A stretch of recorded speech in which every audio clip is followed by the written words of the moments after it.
Help us to carry the flame by persevering in love. We need you to keep hope alive. Lord, walk with us. May your breath rekindle the fire that seems to be dying out in our hearts.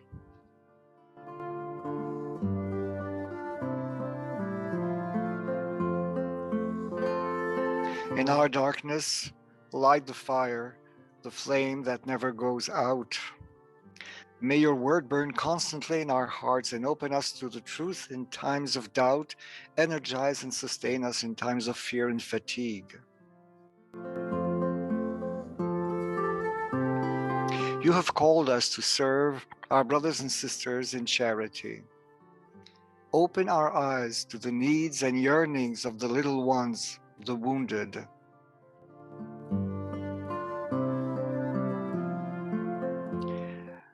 Open our hearts to love, so that a new ardor, a new fire may be born in all of us.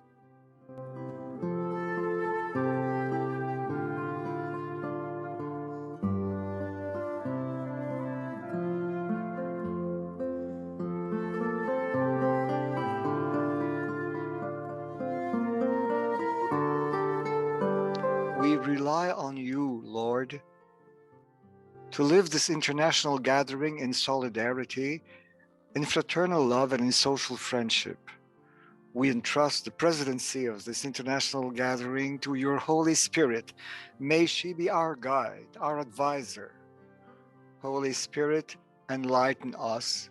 Amen.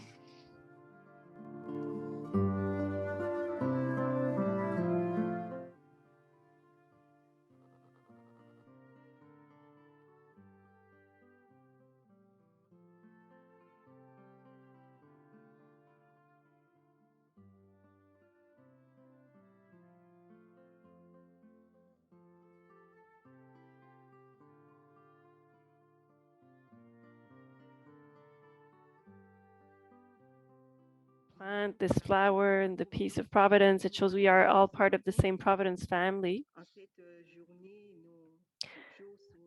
And for this day, we are gathered and we have this beautiful image of Mother Gamlin taking care of the elderly, the ill. This is what gathers us, unites us this morning, to follow in her footsteps and do as she did. That is why we are committed as associates. So this is the beauty center that we've created and that is in front of us physically here right now.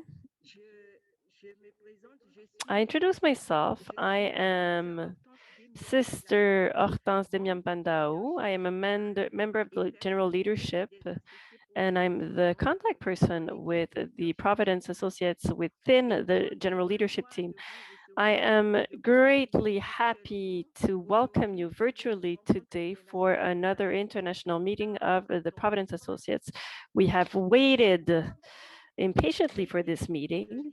The General Leadership team is very happy to welcome you for this fraternal Providence family gathering. The objective is to get to know one another and to experience a moment of sharing, experience the wealth of our charism. We wanted to do this in person, but the pandemic has continued having an impact on our organization, which is why we are gathering online for 4 days. I wish you a blessed meeting, and we will trust God with our international gathering. It is thanks to Him that we can gather today. We will start with a prayer to unite us wherever we are as Providence Associates and Sisters of Providence. We will represent the Spirit in our prayer. I will now share my prayer with you. Merci pour votre attention pendant cette prière et je donne la parole à Sœur Thank you Karine. for your attention during this prayer, and I now invite Sister Karen Dufault, our congregational leader. Well, warm greetings and welcome to each of you. I'm going to share my screen.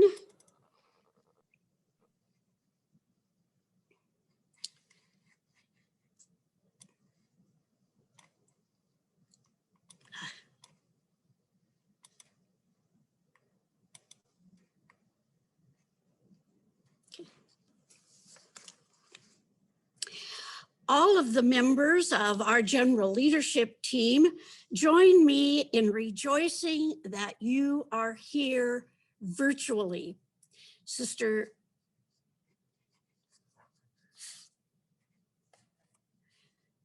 Oops.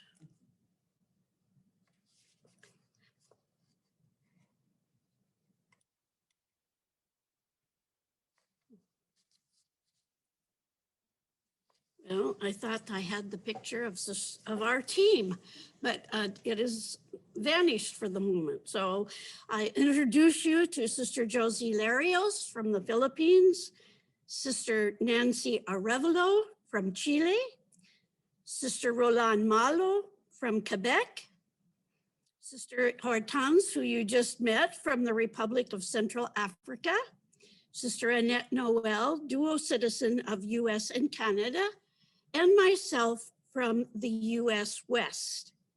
We are so happy to have this long awaited gathering, which we had so hoped would be in person. However, the pandemic changed our plans, as it has in so many dimensions of our lives and the lives of our world. We did not want to postpone our meeting any longer. So here we are, virtually connected around the globe, the global Providence world. We appreciate the sacrifices that you have made to be present, including being up very early or being up very late for this time. We're not going to give up our dream of an in-person gathering sometime in the future. What an impressive and expressive way we have begun this virtual gathering, traveling around the world as we have. In our Providence community, there has been the custom of saying when we get out of bed, "This is the day our God has made. Let us rejoice and be glad in it." Well, today we can say loudly, "This is the day our God has made. Let us rejoice and be glad in it with each other." Our provident God has done what at times may have seemed to be impossible and has brought all of you to encounter one another virtually, to remember our Providence Associate journey through time, and to dream together about what is yet to come, what is yet in the heart of Providence for Providence Associates. Some of you were a part of the very beginning of the journey in the late 70s and early 80s. Some were initiators and planners of the first international gathering in 1996. Some of you joined in the 90s, in the 2000s, in the 2010. And here we are today looking with 2021 vision. If you were all here, I would have you stand, but we'll have to get acquainted with each other this virtual way. The theme of this gathering is in some ways prophetic, while linking us to our roots. First of all, the theme of the first international meeting of Providence Associates held in 1996 at the Mother House was "Rekindle the Flame of Providence." We see by your presence that the flame is still kindled.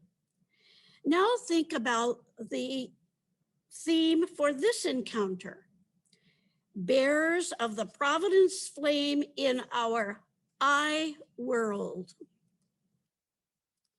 In this theme, we know that the I world refers to our Providence international, intercultural, intergenerational, and interdependent nature as it has grown to be with God's grace.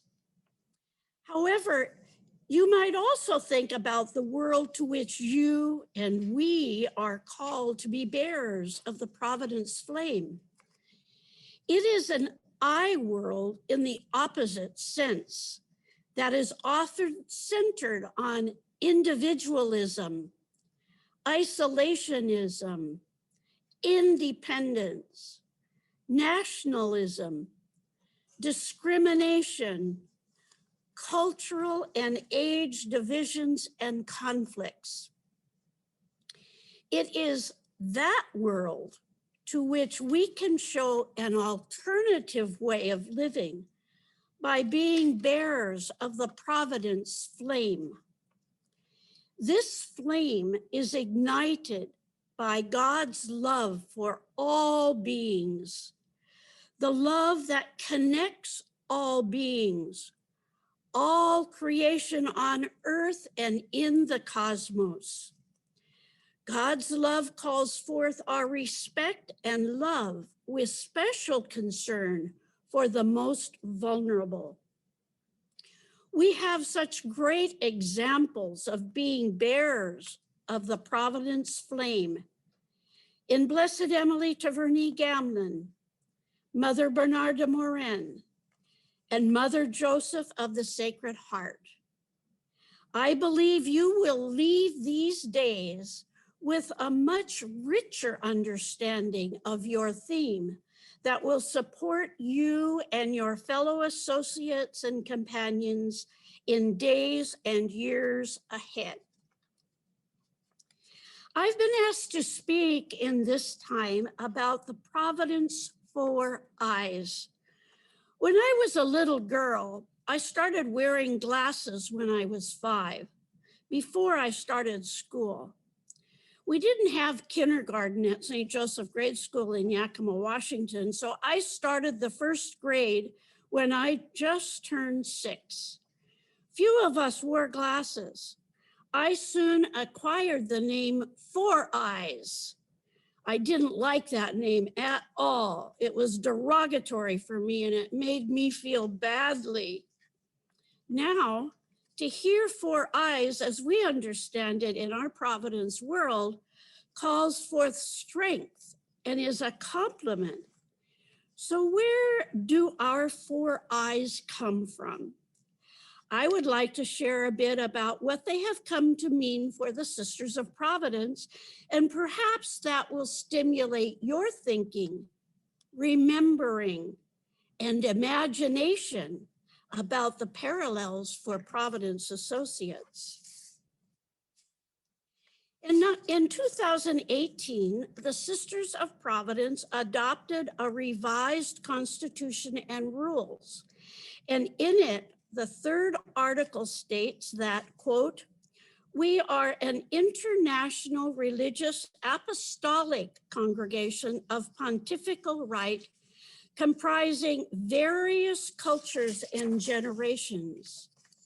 In Article 52, it states, "Initial and continuing formation, taking into consideration our international, intercultural, intergenerational, and interdependent character, are adapted to the changing needs of each sister, of the congregation, of the church and society," unquote. We have grown into our understanding of what the 4 eyes mean for us as a religious community of women in today's world. And you, as Providence Associates and Companions, are, I believe, doing the same thing. We have done so in response to the call of our God Providence to be attentive to the needs of our society. Let me explain. International. The first mention of an international vision or international scope was during the 1978 General Chapter.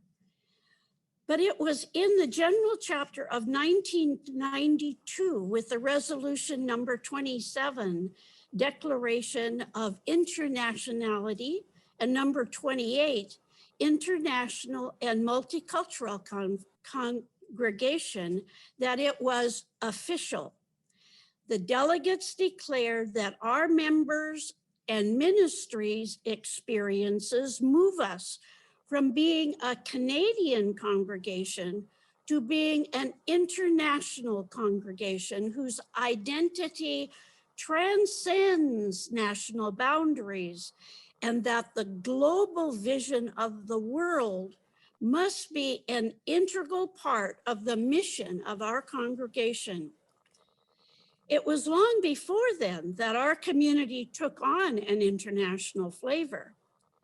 Remember that within a few months after the death of Blessed Emily Tavernier Gamelin in September of 1851, that the community accepted the invitation of the Bishop of Walla Walla to come to the diocese in Oregon.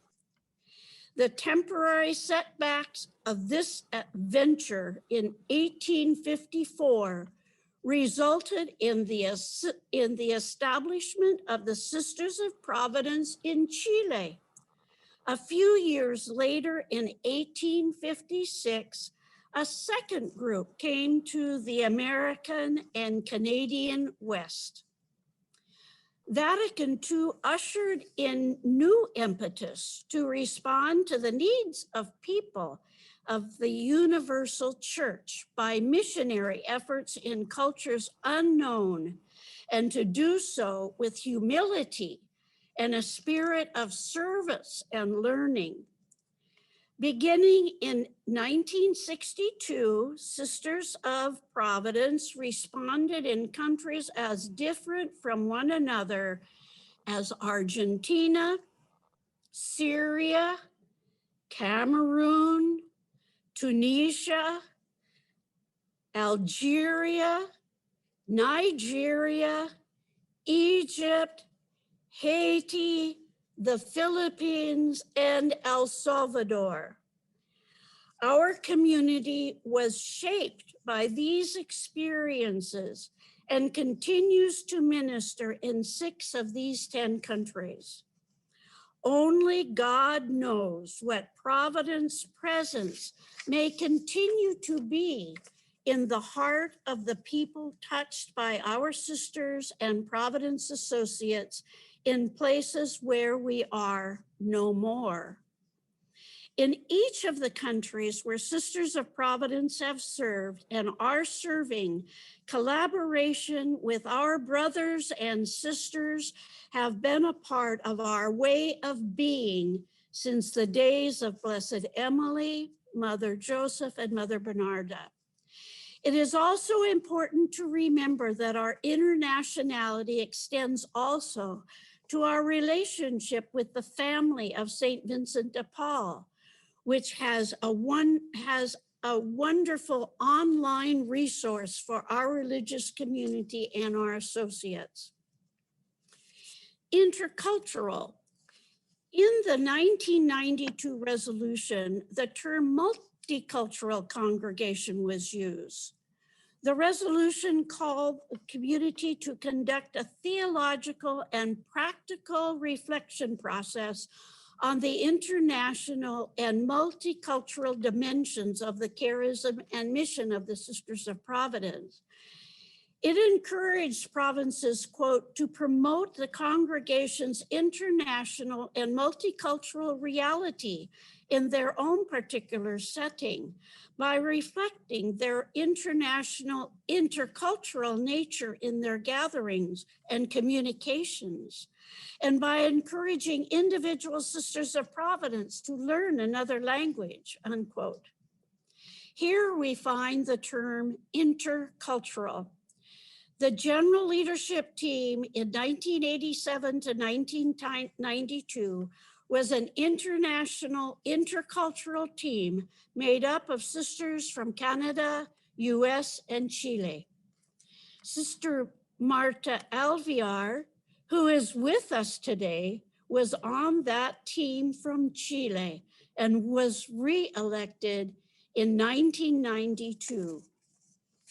All subsequent general leadership teams have been international and have developed interculturally.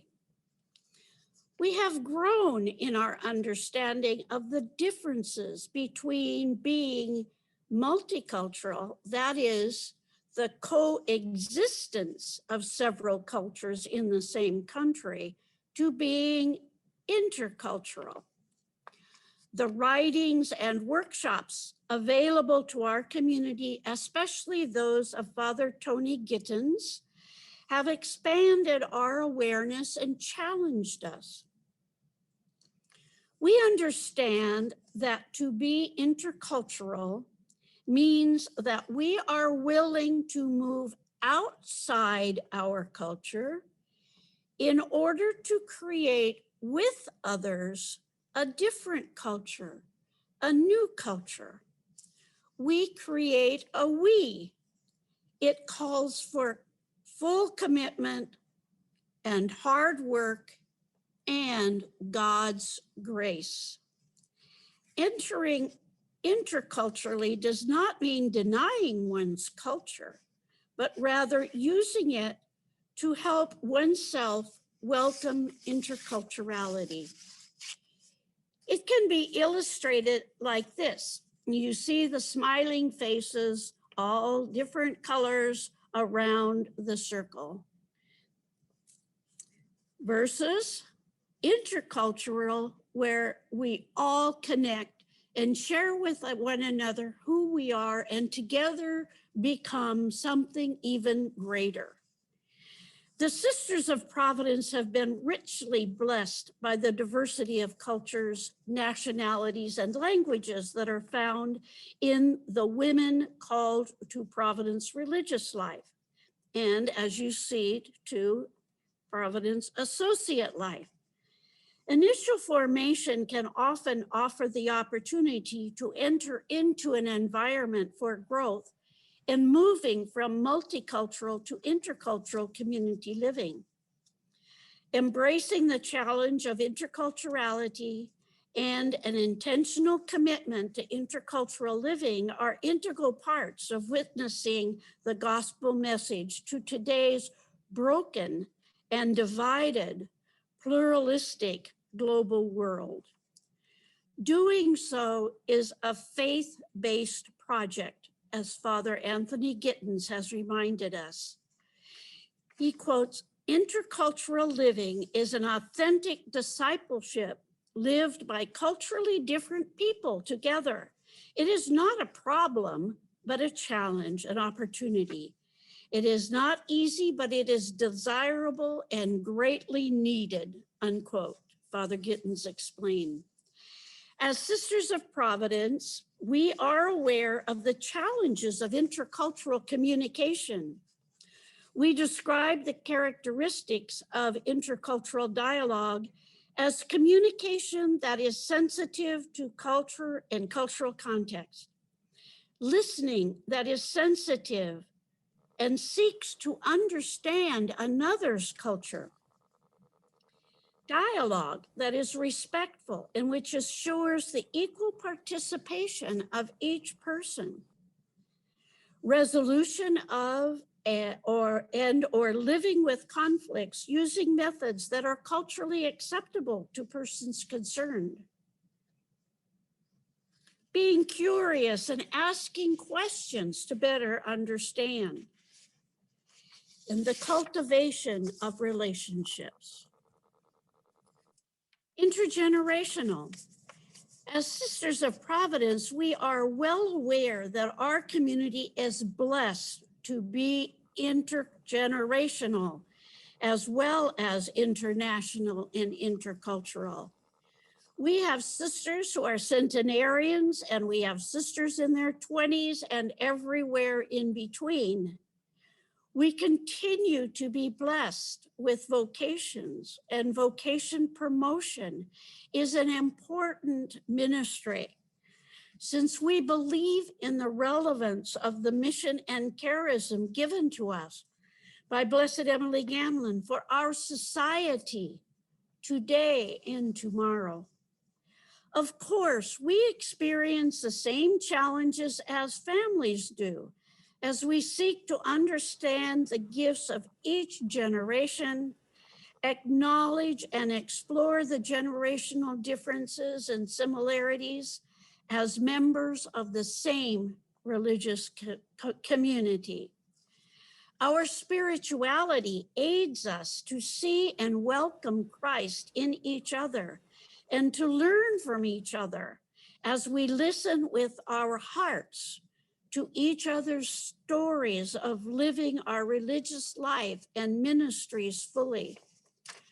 We are given the opportunity to be an example in our world of how people of different ages, cultures, and nationalities can live peacefully as brothers and sisters and enriched by each other's presence and gifts.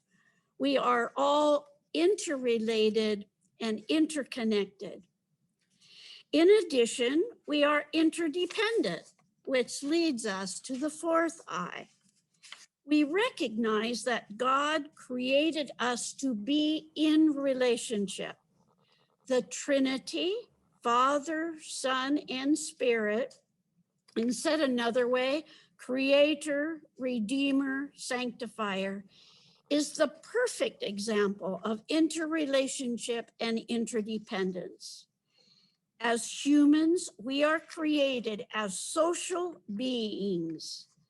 In a religious community, we see ourselves as being interdependent among ourselves as individual members, as members of local communities, as members of provinces, as we are now structured, and interdependent among our provinces and among our general leadership team and provinces. We need to resist thinking solely of ourselves as individuals or solely of our own local community or province. We are members of a larger whole, the Sisters of Providence. And so we enlarge our sense of belonging and our sense of concern, as well as what we consider in our processes of discernment. The common good of all of our sisters, our ministries, and our colleagues influences our decisions and choices as community members. This means we pay attention to our actions that may reflect a sense of independence from others, as well as what may reflect an unhealthy dependence. What contributes to the common good within our community and in our society is of central importance to us.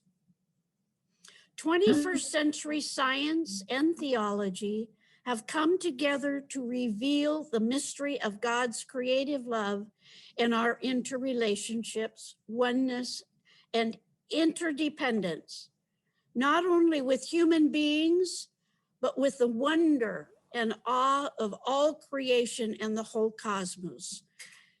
Pope Francis describes this so well in Laudato Si.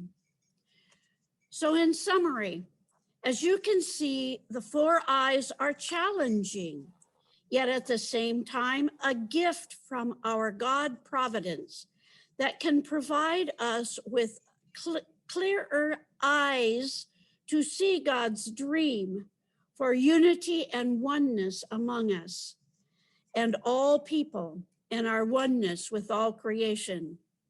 This requires 2021 vision for this new decade when our world is experiencing so much division and chaos in the midst of the pandemic. It was at the General Chapter of 1982 that the Sisters of Providence passed a resolution to encourage the emergence of groups of lay persons everywhere who wish to practice the spirituality and ministry of Providence and become part of the movement of the Providence Associates. Here we are 39 years later at this gathering with women and men Providence Associates from many countries, cultures, and generations.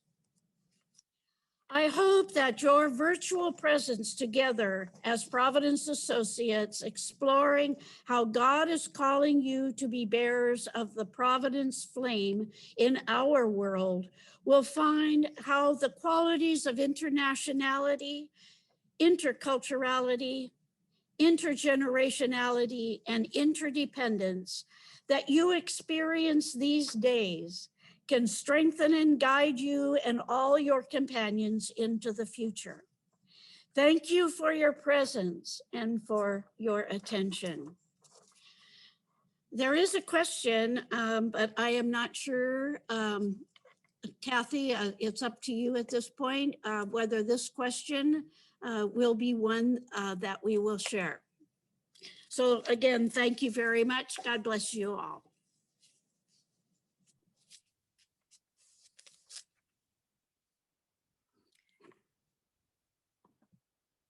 We have someone watching the chat room, so let's see.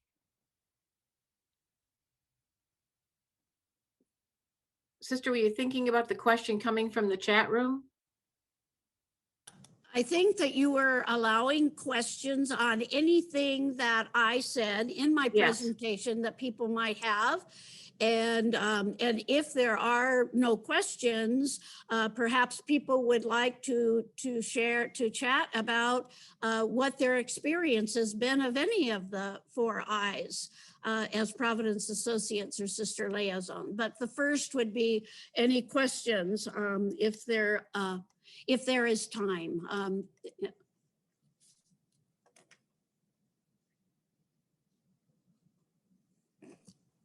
Yes, we have the time. And I was checking the chat room to see if there were questions there, but there doesn't appear to be. So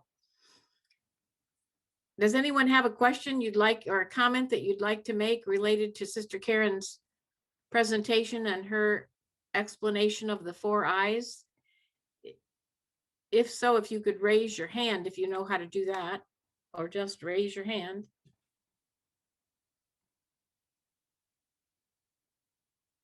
Sister Mary Wilson.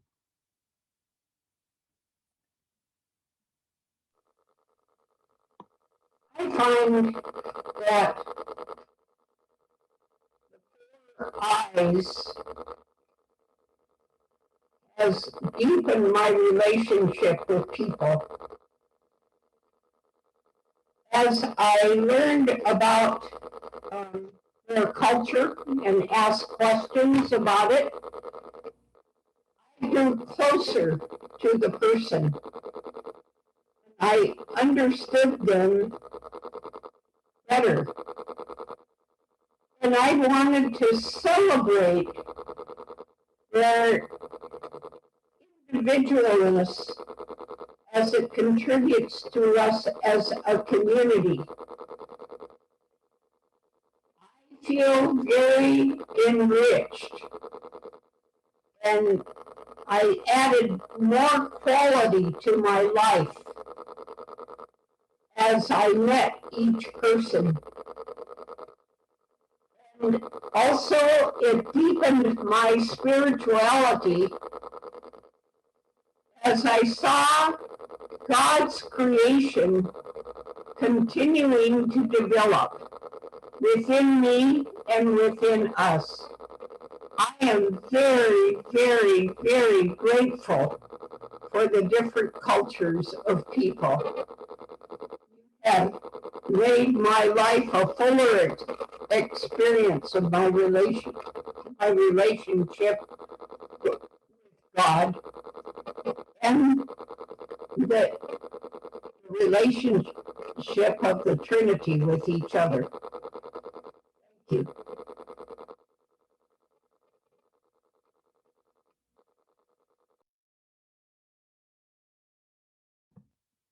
Thank you, Sister Mary. We can take one more comment or question.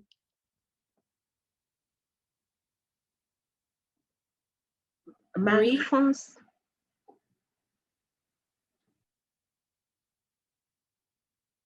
Ouvrez votre micro, s'il vous plaît. Please turn on your microphone. Hello. I would like to know, in the case of interdependence, interdependence was associated. No, a long time ago, we were many ladies of a certain age, single, with a great faith, and who were very involved in different sectors. And I've often asked myself, how can those women, how could those women have become, because we know that in Quebec, there are not many religious people, many sisters. It's not the case in other countries, but here in Quebec, it is the case. They're rare. So I've often wondered, how could all those wonderful women in their 40s and their 50s, with great faith,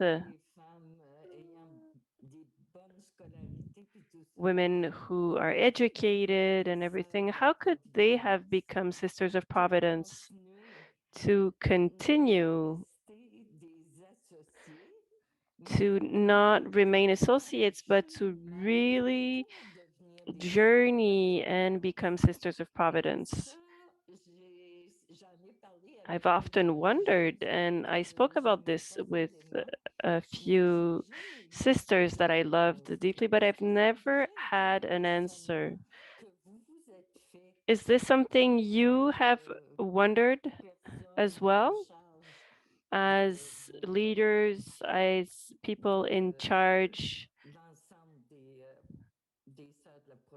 of all Sisters of Providence, because we know that in other countries, the sisters are much younger.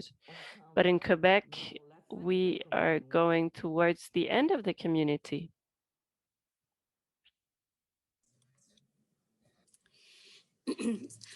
Thank you for the question. As I understand it, you're, and correct me if I misunderstood, that you're wondering if Providence Associates have the opportunity to become Sisters of Providence if they sense their own call to, that's the question? Okay.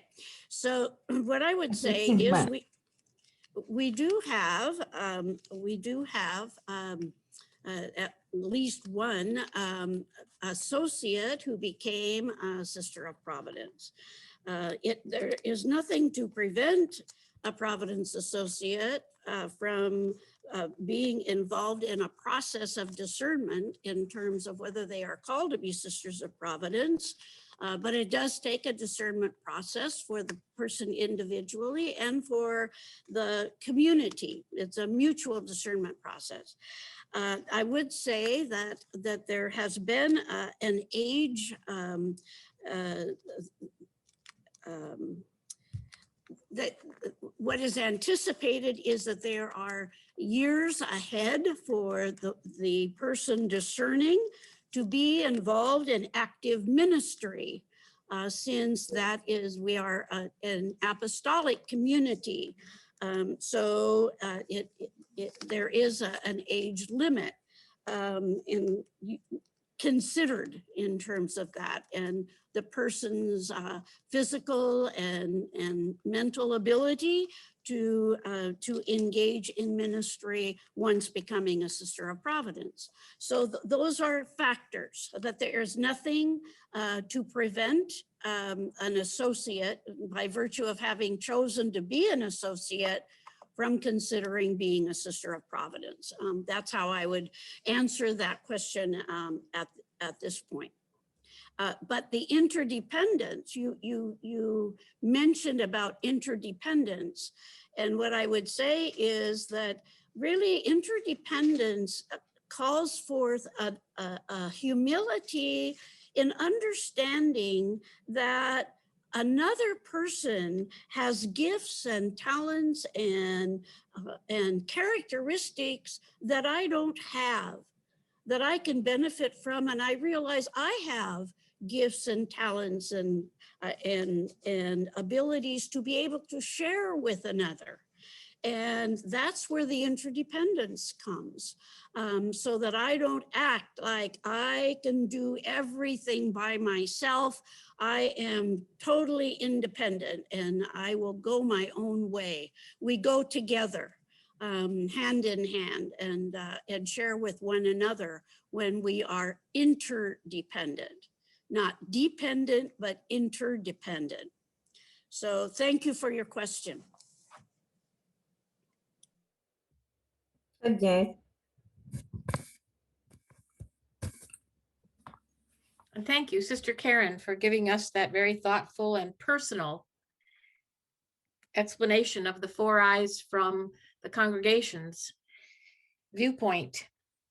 And the next presentation is going to be provided by myself, and I'm going to go to screen share and bring up a PowerPoint, and it will be translated as we continue to talk. Cathy Bouchard, vous allez parler un peu lentement pour que la Kathy, please speak slowly so that the interpretation follow at a good pace. Thank you. Yes.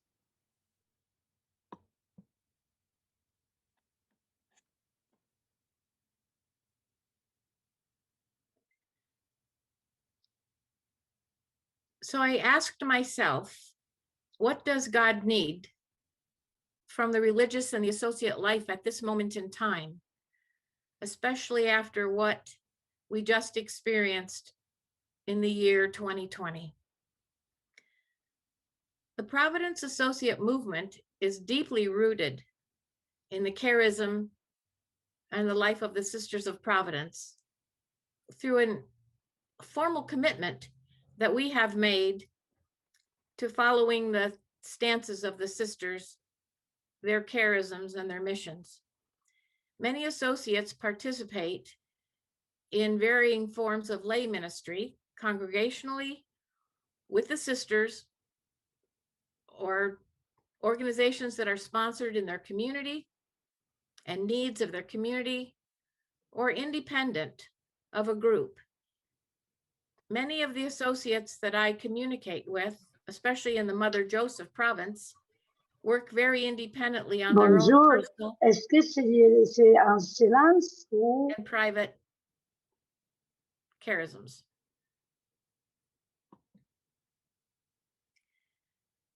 Ce n'est pas en silence. Hélène, tu ouvres ton micro. No, et tu just turn your microphone on and choose the language that you want. Just choose French.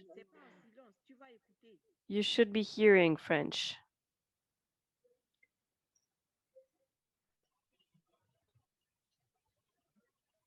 We, as the Providence Associate Movement, will continue to reach out globally to the poor and the vulnerable,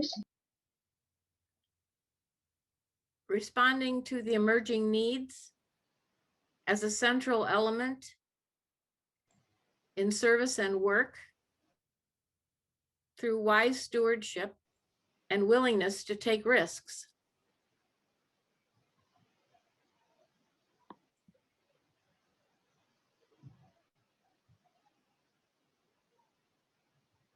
We chose the title for this gathering of being the bearers of the I flame in our I world to not only demonstrate and discuss our connection and our interdependence with the Sisters of Providence, but to bring us even closer as we're moving ahead in our relationship with the sisters and with their missions and charisms. So to do so, we must begin with radical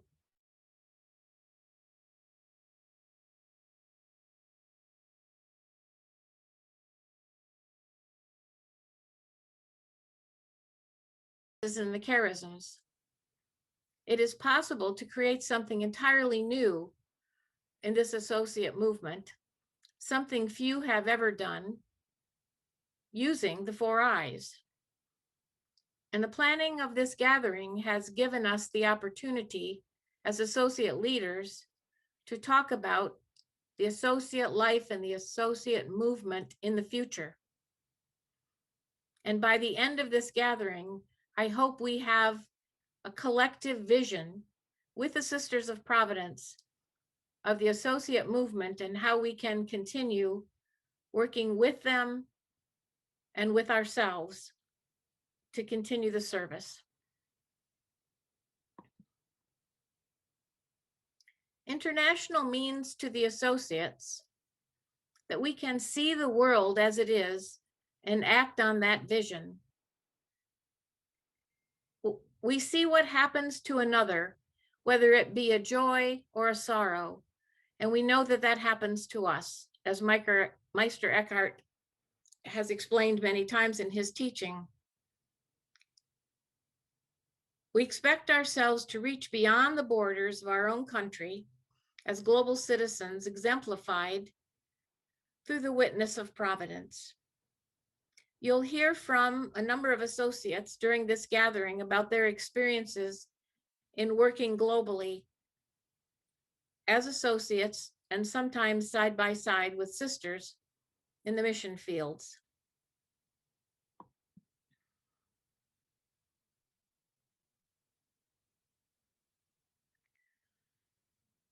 International means that we're walking hand in hand with God as well as with the associates and with the sisters.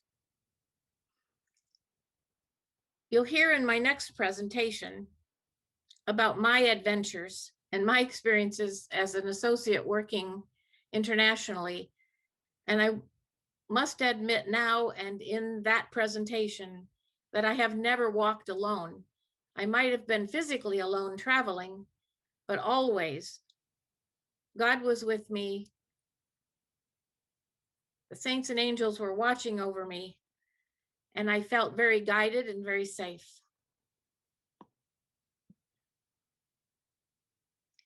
In the intercultural aspect, I have learned throughout life that almost every problem is based on a communications problem. And so with the assistance now of technology in helping us to translate our languages, we're coming together even more closely with associates globally. And we can address the problems within the associate movement as well as within the communities that we are serving. In intercultural situations, we must learn to interact effectively and appropriately. So understanding and studying other cultures that we serve in our home communities is very important. When we can meet live again and spend time personally with people from other cultures, that will be most helpful. Intercultural sensitivity is a mindset and an awareness and the ability to understand.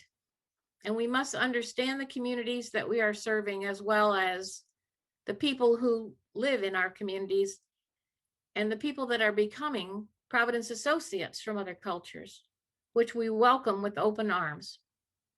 God loves each of us as if there were only one of us. So intercultural to the associates means not only globally, on a worldwide basis, we are serving, but in our own continents, in our own countries, in our own state, as we call it in the United States, in our county, as we measure geographically a smaller area, in our township, which is even a smaller area, in our neighborhood, in our workplace, in our school, and with our families. So we are serving wherever we are present, and we are serving interculturally from a global perspective into our family perspectives. We're happy to be intercultural. We're happy to join and to welcome new people into the associate movement that come from many other countries and many other walks of life. We have a wonderful married couple in the Seattle area from Vietnam who have joined us as associates. And they're very technically smart, which is also very helpful to us as associates. Intergenerational means to associates that we're interacting with members of different generations. Associates are called to serve the very young to the very old. And as you can see, associates are very young, some of them, and we are very old, most of us. So we fit that definition ourselves. And God will meet us wherever we are in order to talk and to take us where He wants us to go. And then remembering again that we are not alone when we're doing this work. And for those associates who are not interacting with a live group intergenerationally, we are with them in prayer and they are guided in spirit. So intergenerational means within the family to some of us, within the communities that we serve, and certainly within the associate movement, because we are now getting much interest from younger people. And you'll hear from some of the associates in the Mother Joseph province today, talking about the intergenerationality of our province. And then also in other days of this gathering, people will be talking about how they are bringing younger people to the associate movement and how we are supporting each other as we're aging. So interdependent to the associates means being companions in spirit, especially with the Sisters of Providence.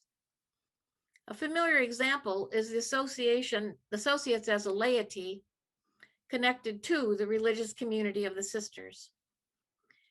And we know that there's been quite a bit of sadness and grief among associates for not having more physical contact with the Sisters of Providence. Many associates became an associate because they had a very close relationship, a personal relationship with the Sister of Providence. In Alaska, where I live, we have no more Sisters of Providence. And so we're meeting with our sister liaison by Zoom. And that's the best we can do right now for keeping a live connection with the Sisters of Providence. So we're having this discussion about being companions in spirit and how we can continue with enthusiasm and strength in the work that we're doing and helping the people that we serve without standing physically side by side with a Sister of Providence.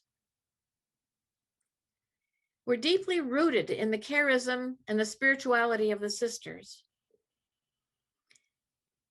Through the charism, the associate and the religious communities claim a particular spirit that forms the heart and identity and mission of their relationship.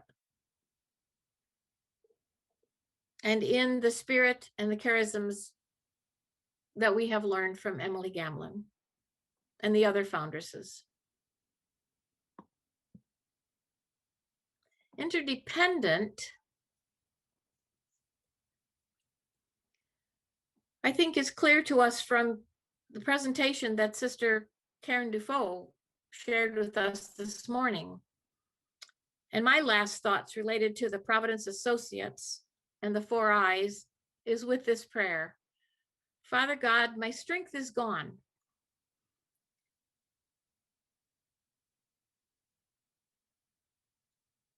The word says I can drop all things through Christ.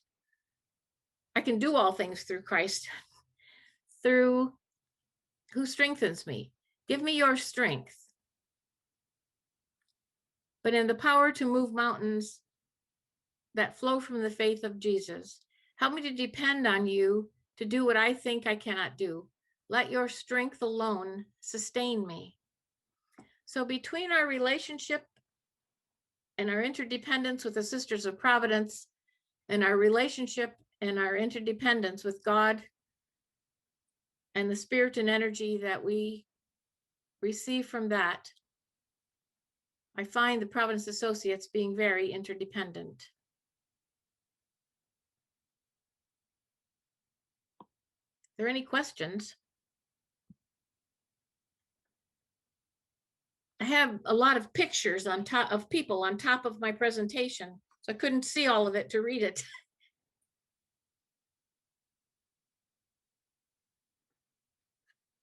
Okay. From there, we're moving on to Sister Catherine Smith, if she was. Everything, at least after Adam and Eve, had an earlier story of how things came to be. So it can be helpful to at least some of us to take a look back and see how it was that we came to be gathered here today. How has it happened that those of us here from various points throughout the world, more than 2 decades into the 21st century, are by God's divine providence connected with the 19th century Montreal-born woman of great compassion and resourcefulness?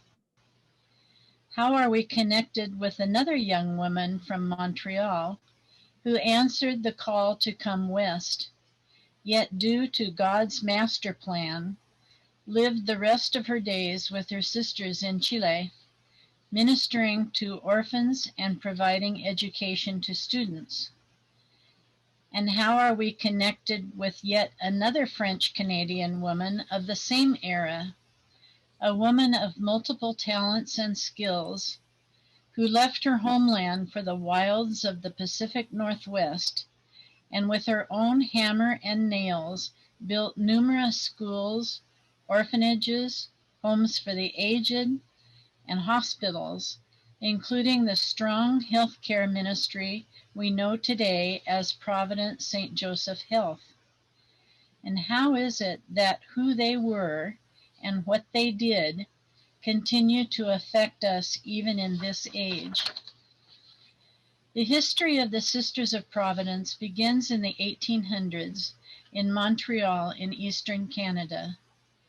While Quebec had prospered in its fur trade under the French rule, it lost that trade after it was conquered by the British, leading to hard economic times.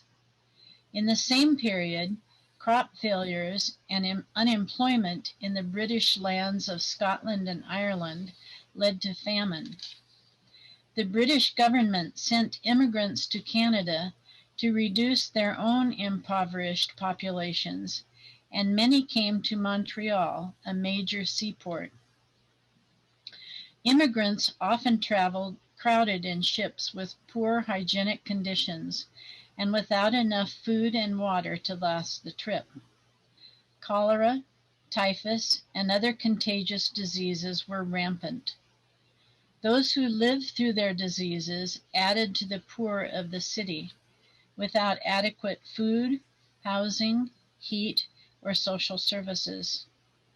These social economic conditions concerned Emily Gamlin, by age 27, young and wealthy, but also a widow. Emily, a native of Montreal born in 1800, knew loss and grief from an early age. When only 4 years old, she suffered her mother's death, and as the youngest of her nearly grown siblings, she was sent to live with an aunt.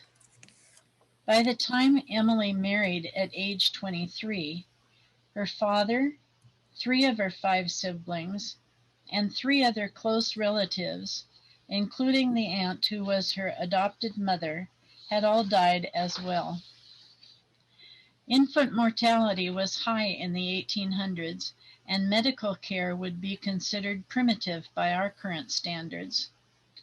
Emily's 4 years of marriage were filled with joy, but also with pain and sorrow. Her first 2 babies died as infants. Then her husband died following 6 months of a painful illness.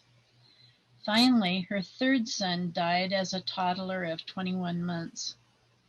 When he died, Emily repeated what she had done at the deaths of her other 2 children. She cut a lock of his hair and carefully preserved it as a souvenir of her painfully shattered dream of a family. By 1828, at age 28, Emily Gamlin was both childless and widowed. So intense was her suffering that years later, she still listed these events as the most difficult sacrifices God had asked of her.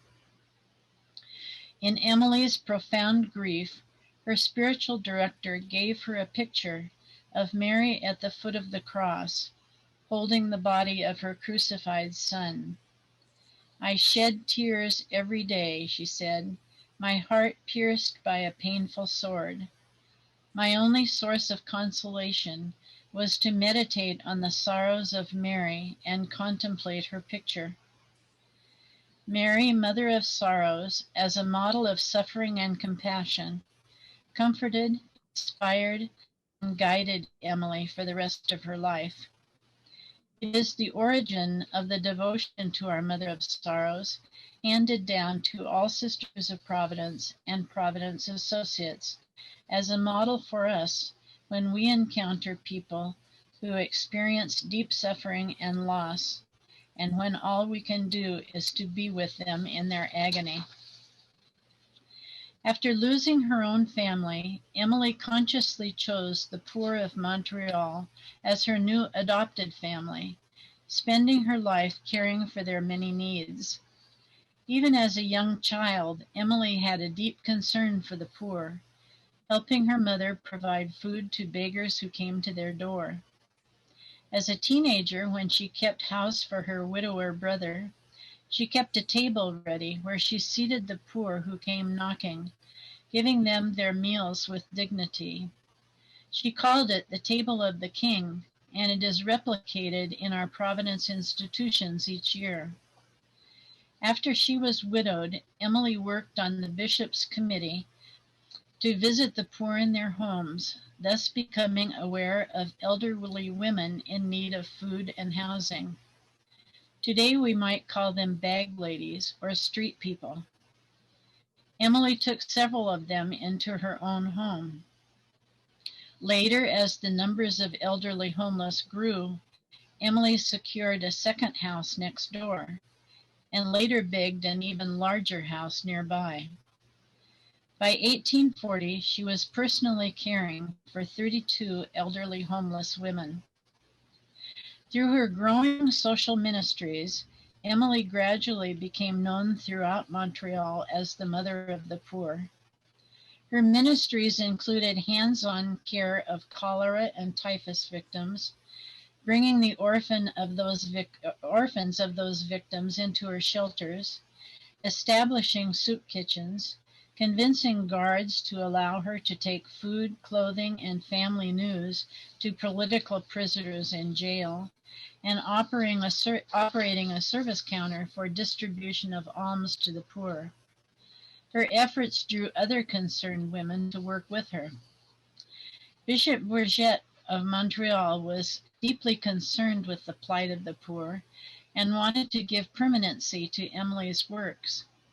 He requested the Sisters of Charity of St. Vincent de Paul to come from France to run Emily's ever larger houses of elderly poor and her other charitable works. Who was St. Vincent de Paul? In our time, St. Vincent de Paul is probably best known through the charitable organization modeled after Vincent and dedicated to his name in the service of the poor. In the 19th century, Pope Leo XIII also established shelters and soup kitchens for the poor and designated St. Vincent de Paul as the patron of all charitable societies. Vincent de Paul himself was a French Catholic priest in the early 1600s. Through various life experiences, as well as the influences of his spiritual director, Vincent learned to become very sensitive and responsive to the needs of people who were poor and sick. The wealthy family for whom he was chaplain and tutor supported a group of zealous missionaries to work with Vincent among poor tenant farmers and country people. In 1617, Vincent contacted the Daughters of Charity, wealthy laywomen of Paris involved in assisting the poor, and they introduced him to families needing Vincent's food and comfort. Eventually, Vincent became leader of what is known as the Congregation of the Mission, or the Vincentians, priests who devoted themselves entirely to confraternities of charity in each parish for the physical and spiritual relief of the sick and poor. Eventually, with the help of Louise de Marillac, they established the Daughters of Charity of St. Vincent de Paul, a society of apostolic life for women within the Church, the first non-cloistered religious institute of women devoted to active charitable works, and as quoted in our SP constitutions, whose, quote, convent is the sick room, whose chapel is the parish church, whose cloister is the city streets or hospital ward. Daughters of St. Vincent de Paul, unavailable. Moving back to our story of Montreal in the 1840s, much as Bishop Bourget hoped for the Daughters of Charity of St. Vincent de Paul to come from France to assist with Montreal's poor, they were too stretched with recent foundations in other countries and were not able to come to Canada.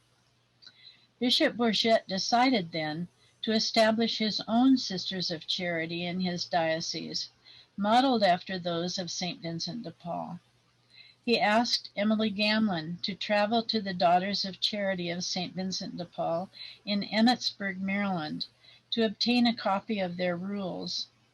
The copy she obtained and brought back became the basis for the constitutions of the new religious congregation, founded in 1843 to give permanence to Emily Gamlin's works in addressing the social ills of the time.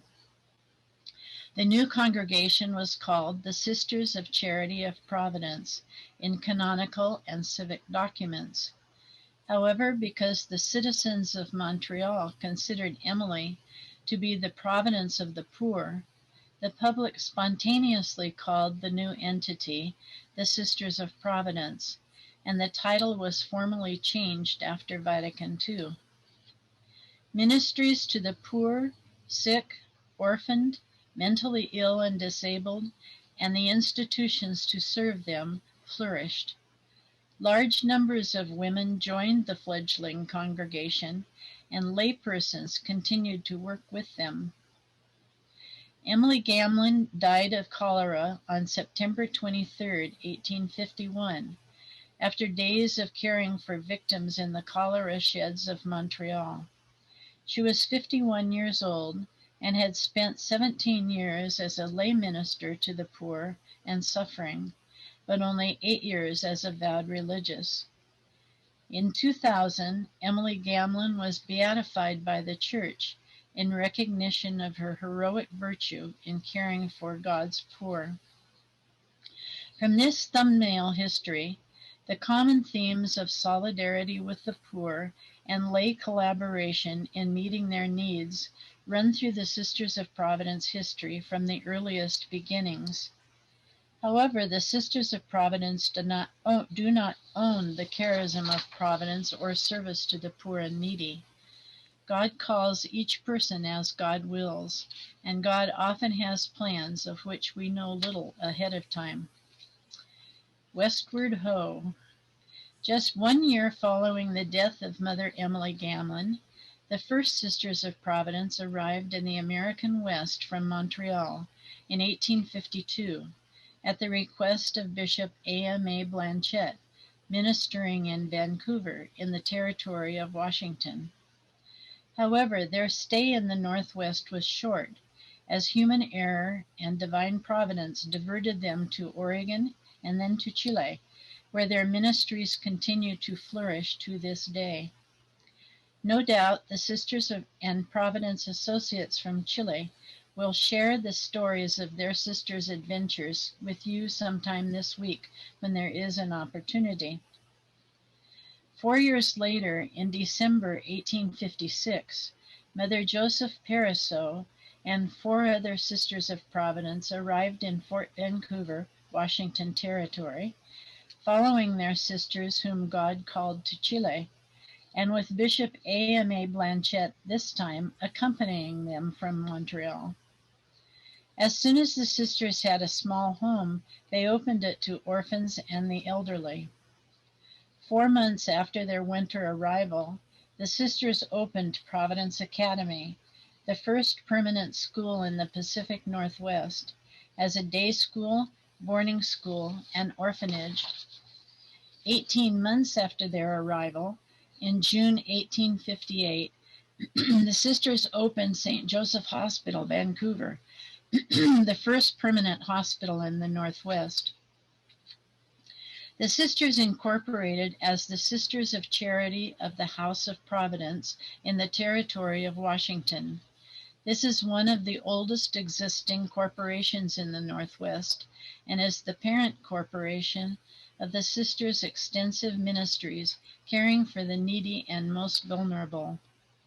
In addition to hospitals and schools, these have included such ministries as care of the mentally ill, schools for Native American children, shelters for homeless women and children, and care of orphans, children with disabilities, and the elderly throughout the Western United States, Canada, Philippines, and El Salvador.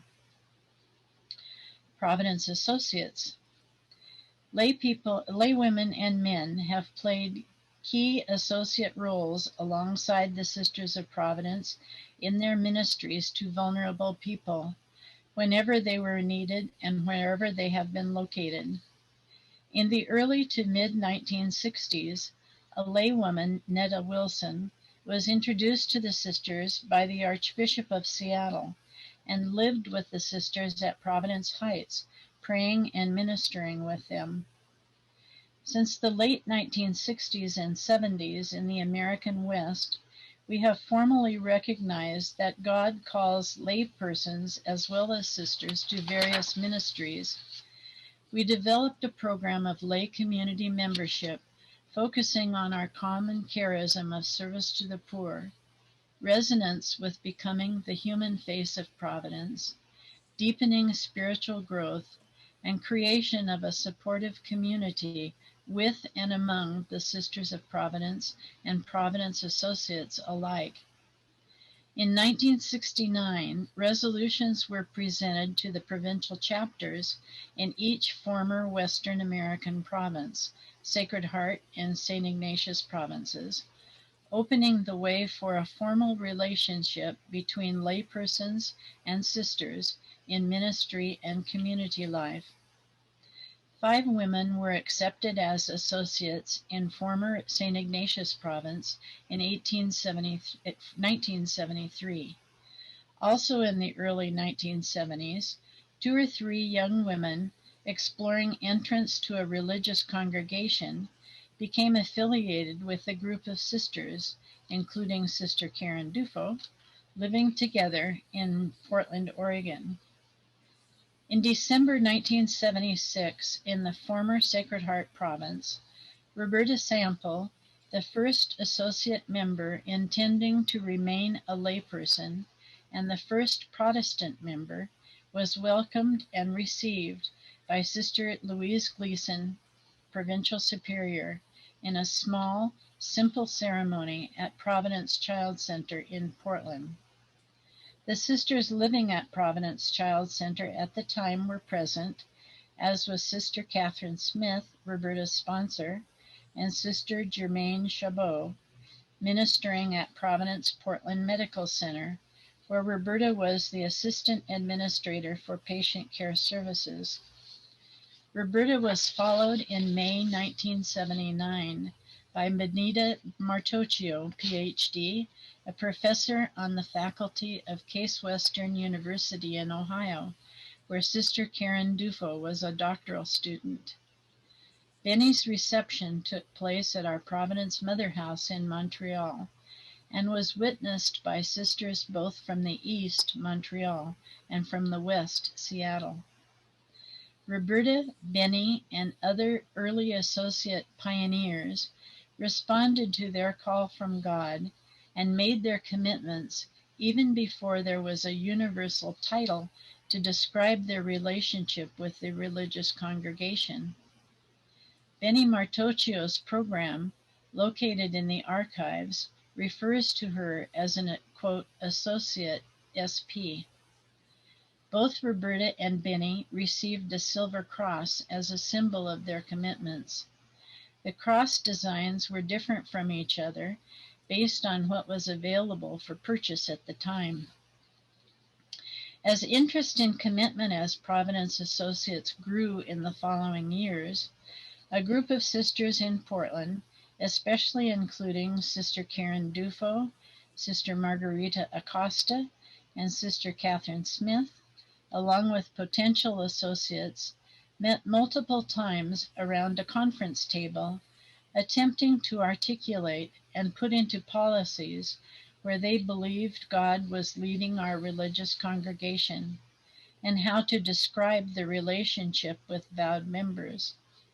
The resulting policies became the basis for the growing associate program in the former Sacred Heart province. Associate symbol. In the late 1960s and 1970s, by the time the Providence Associate movement was developing, the Sisters of Providence symbol, the P-pin, designed in the reforms of Vatican II, was well known. In 1979, the first two Providence Associates received for the former Sacred Heart Province, Roberta Sample and Benita Martocchio, were involved in the process of designing a symbol for Providence Associate, as were a few of the sisters. The associates wanted something close to the Sisters of Providence pin, emphasizing a shared mission and ministry, which was then submitted for both provincial and general administration approval. The final professional design was done through the general administration in Montreal and was very close to the original sketches. In the Providence Associate pin, the A for Associate is portrayed adjacent to the Providence P, and the cross signifying Associates' covenant relationships with God and with the Sisters of Providence. The pin signifies shared gospel values, mutual support, commitment to the common mission and ministry to the poor and vulnerable, and collaboration in building community. This description of Providence Associate milestones is not meant to imply that the acceptance, growth, and incorporation of Providence Associates with the religious congregation all developed smoothly. As with many new concepts, it did not. Some sisters questioned and resisted the associates' interests and the terms used to describe the relationship. Some associate candidates seemed to expect more than the congregation could provide. Also, discrepancies existed throughout the congregation based on the issue of religion, whether participation as Providence Associates could be open only to Catholics, or whether membership could additionally be open to those who identified as Christian, with membership in various denominations. Our providential God's welcome of Roberta Sample in 1976, in the person of Sister Louise Gleason, set a precedence of openness to a broader definition of associate membership and religion, and several other members of various religions have followed Roberta.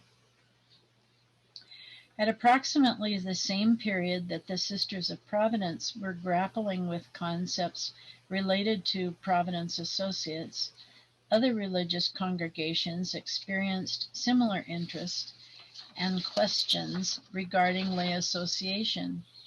These became topics for both formal and informal sharing between congregations.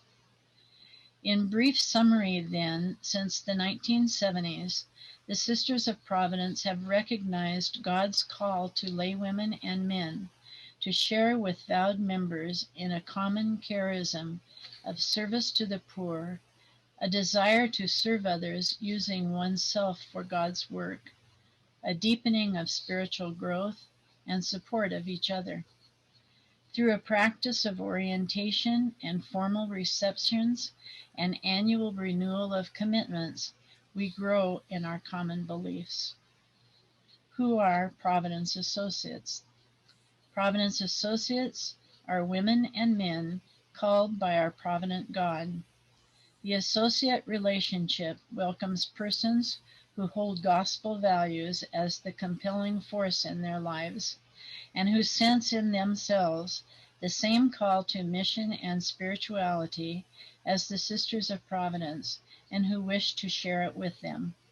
They may be single, married, widowed, or divorced, and come from various ethnic, educational, and faith traditions. They carry the spirit and charism of St. Vincent de Paul, Blessed Emily Gamlin, the Sisters of Providence, and the community of associates. They sense God's urging to respond both individually and communally to the needs they see in the poor and marginalized. They share the same spirituality, mission, and ministry to the vulnerable as do the Sisters of Providence, and commit themselves to participate actively with them in their spirit and works. They value their relationship with the sisters and with each other, and contribute to building and sustaining community. Together with the Sisters of Providence, they are called to be prophetic witnesses in society, seeking truth and recognizing that justice and service to the poor is God's imperative. Originated at the September 1996 International Gathering of Providence Associates in Montreal, and reaffirmed at the 2001 meeting in Montreal of International Providence Associate Directors, these core values and directions were identified. Core values: compassionate service to the poor, deepening of Providence spirituality, developing and empowering Providence Associate leadership, respecting and celebrating diversity, building community. Directions: to encourage prophetic ways of being with the poor that promote human dignity, to provide opportunities for spiritual growth based on the Word of God as Providence Associates committed to carrying out the charism and mission of Blessed Emily Gamlin, to promote and affirm leadership and charism of the members, to establish guidelines which clarify Providence Associates' common ground and which respect the diversity of the membership, to build community locally and internationally through commitment, responsibility, and accountability as Providence Associates. She and I were texting between Portland, Oregon and Anchorage, Alaska, where I am. She's very sad that she wasn't able to make the connection to present the information herself. She also wants us to know that Roberta Sample, the very first Providence Associate, is with her in Portland, and she was going to introduce Roberta to us. And so we're hoping they can get their technical difficulties taken care of and that they will join us later in the day or possibly by tomorrow. And when she does, we'll give a chance to introduce Sister Catherine and Roberta, and you can see them face to face. The next on our agenda is to take a break, which I'm sure everyone's ready to get up and stretch. We'll be taking a break for 15 minutes. And if you can please stay logged in to the meeting, keep your connection on mute, watch your screen, and it'll tell you when it's time to come back. So 15 minutes on your clock, we'll start again. Thank you. Well, welcome back. And there we go. Everyone, welcome back, and thanks for listening to our personal chat during that time. Next on our agenda is Mary Tillia again. And thank you to Mary for helping us with Sister Catherine's presentation. And Mary is going to talk about the Mother Joseph Province and the PA's ministries within Mother Joseph Province. Mary? So as Providence Associates, we each received a call to become a Providence Associate. Our spirituality is grounded by prayers in honor of the Blessed Mary, Virgin Mary, Mother of Sorrows in St. Vincent de Paul. We share in the spirituality of the Sisters of Providence, whose spirituality is grounded in our Mother of Sorrows in St. Vincent de Paul. The founders of the Sisters of Providence, at the request of Bishop Blanchette in Montreal, Quebec, Canada. And we don't want to forget the brave, hardworking, multi-skilled sisters who answered the call to journey to faraway places, an international journey. Mother Joseph, and Mother Bernarda Moran. Our mission statement: as Providence Associates, we are women and men called by our provident God. We hold gospel values as the compelling force in our lives. We carry the spirit and charism of St. Vincent de Paul, Blessed Emily Gamlin, the Sisters of Providence, and our community of associates.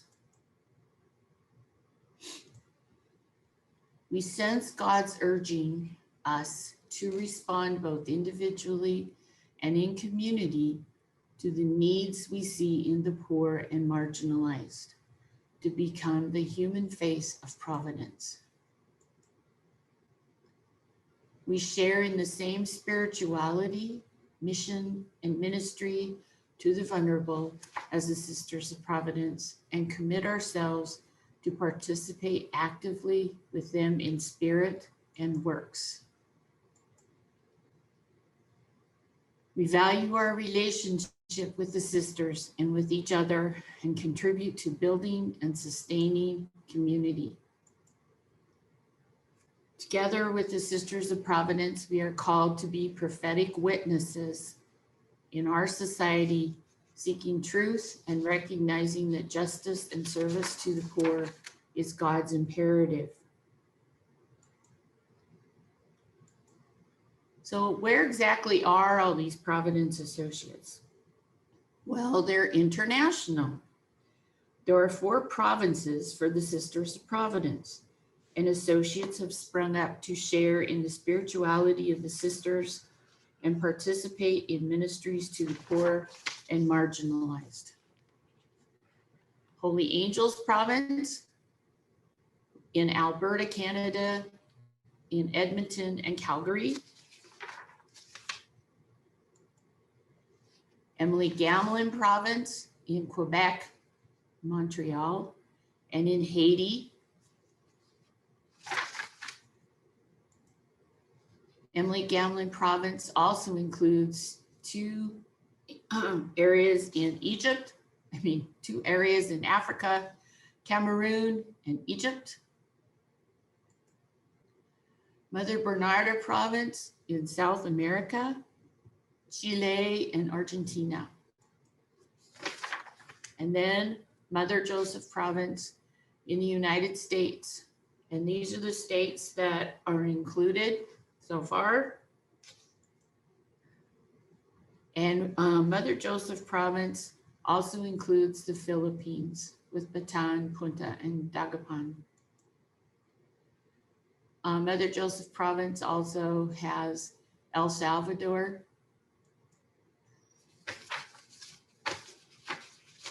So, Providence Associates of Mother Joseph.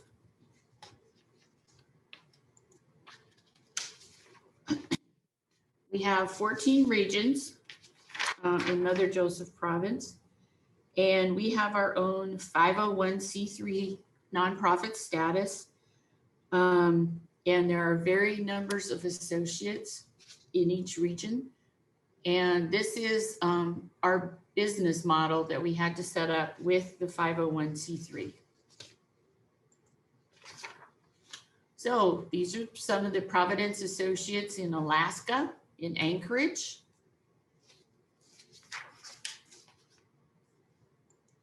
We have Providence Associates in Martin, Georgia. In the Philippines.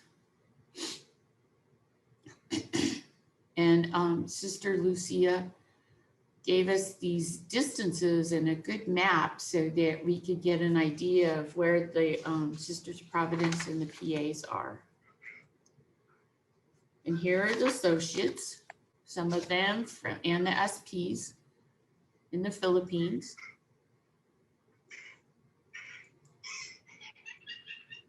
And this is, there's a prison ministry that the associates and sisters have in the Philippines, and these are passing off some of the donations to that prison ministry. the women detainees.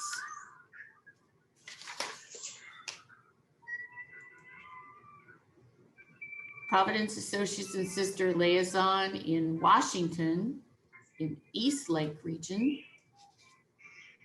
ready to go on a mission. This is a new associate ceremony in Washington, in Greater Seattle region. And you'll recognize some of the sisters.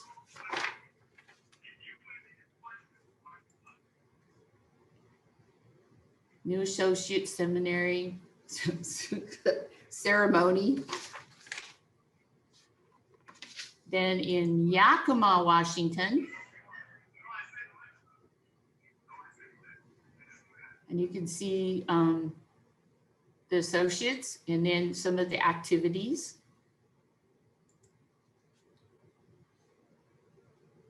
Once again, associates in Yakima. We have associates in Walla Walla, Washington.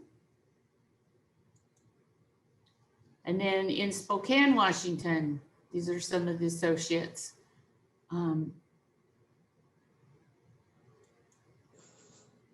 And here's one of the ministries serving lunch at the Transitions Program in Spokane. And this is serving a meal for the homeless at St. Anne's Parish. And then this is one of our retreats, and we had a speaker, Pat McCormick. Then Oregon, Portland, and Vancouver associates.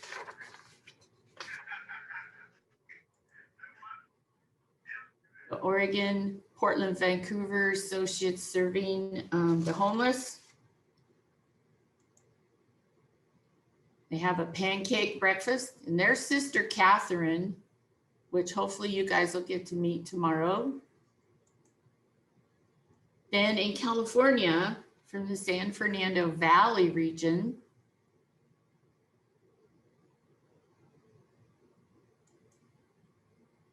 and then California, the greater Los Angeles region. And then this is one of our new regions, and this is Mary Doherty, who is the coordinator for the new E region. This is people that would meet online. And then you'll see Nick Estrada, who is taking charge of the Providence Associates at Montana, Great Falls at Providence University. And you'll hear from him later in the week. Providence of God, we thank you for all.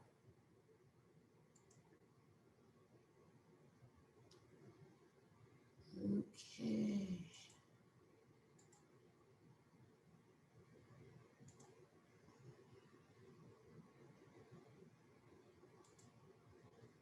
Thank you. Thank you. If you have any comments or questions for Mary or any of the presenters, please document them in the chat room. And we have people watching what is written in the chat room and helping us to translate. And we'll get back to answering your questions. So Kathy, should I introduce you, or are you gonna Go ahead. hang out and introduce yourself again? So our next presentation, Kathy Boucher will share her international experiences as a Providence associate. Okay, I'm going to screen share again.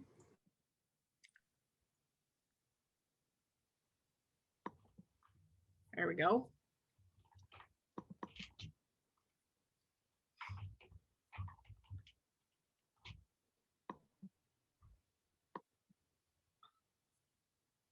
Okay.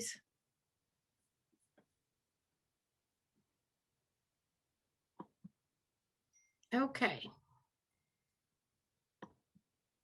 There we are.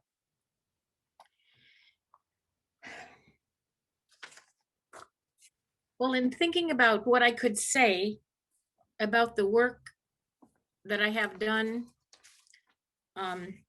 through my employment with the Providence Health System in Alaska for 28 years, and through my commitment as a Providence associate, what I consider a lifestyle commitment.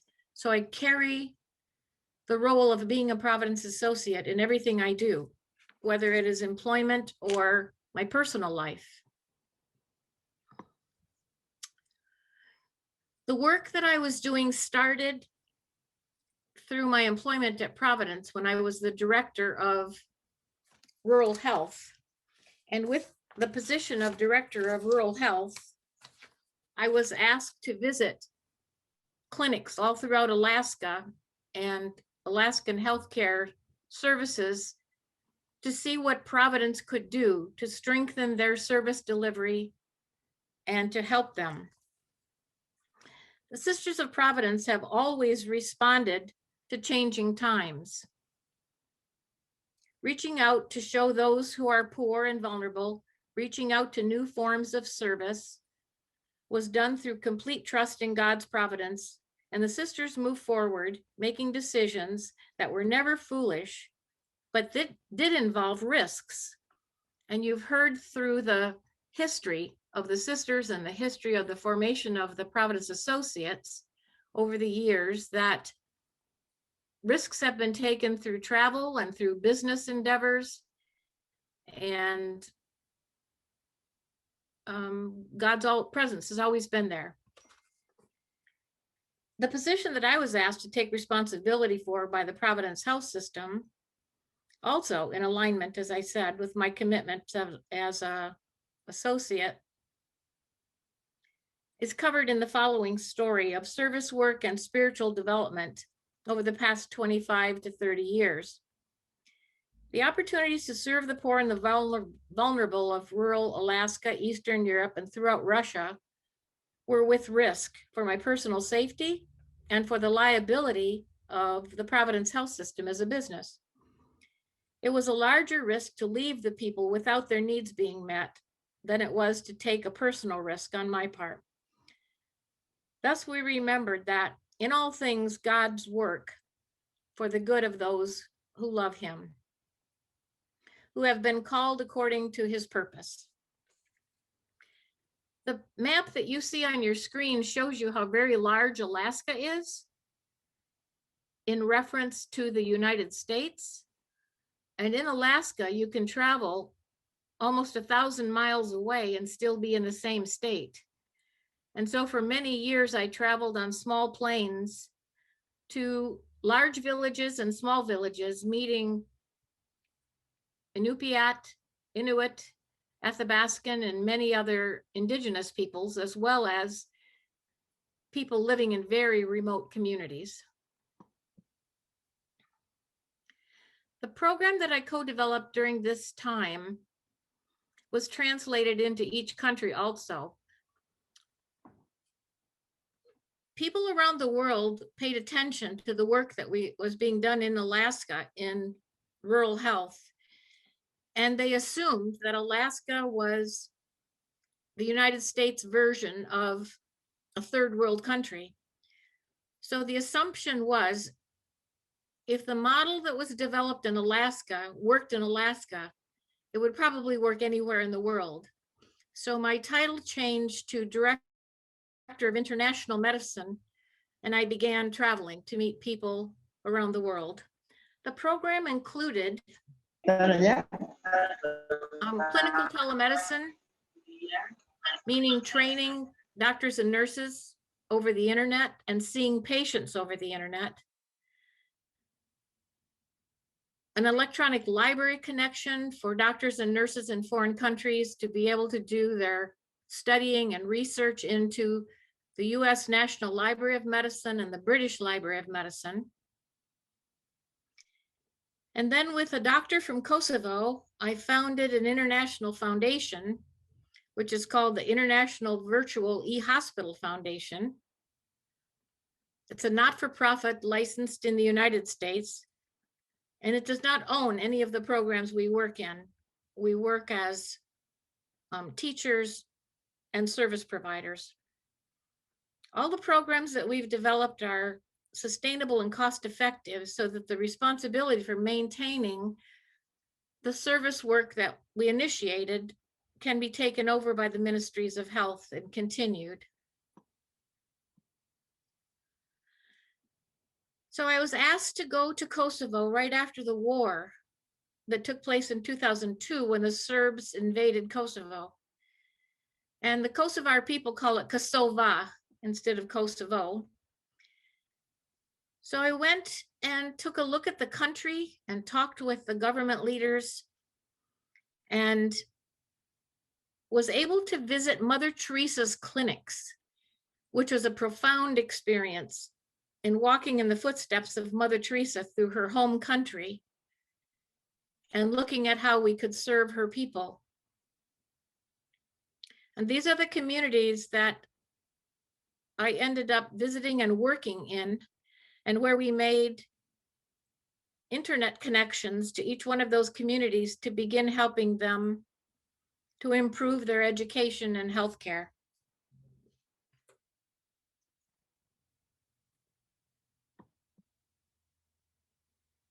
The model in Kosovo worked very well, so the United States Department of State decided to fund the program. I did not ask them for money, but I was offered $2 million to continue developing the program in other countries because the United States government saw this work as alliance development work, meaning the United States could have a stronger relationship with these developing nations if we help them to have healthier people. So the next country was Albania.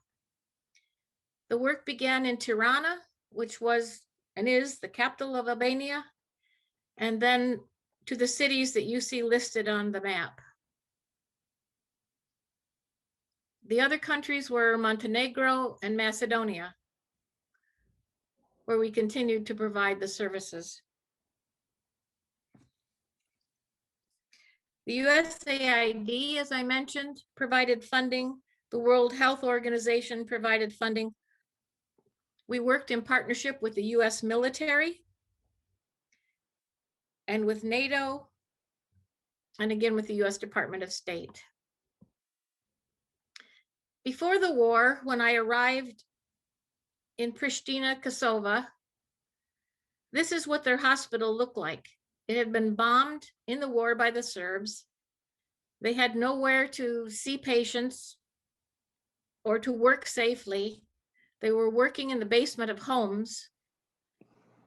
And my responsibility was to look at what was there and then to create a vision of what it could be with our help.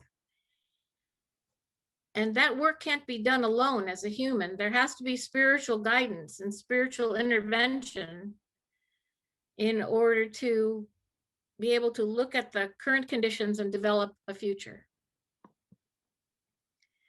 After the work was completed, we were able to provide education and support and services to all of the military, doctors and nurses that are working in foreign countries, as well as the physicians and nurses and technology experts who live and work in these developing nations. Because of the work that was done in Kosovo, Kosovo was able to apply eventually for status to become a member of the European Union. And I was told that by the European Union that they would only accept them because of the work that was done and because they had a functional healthcare delivery system and an education system at that point in time.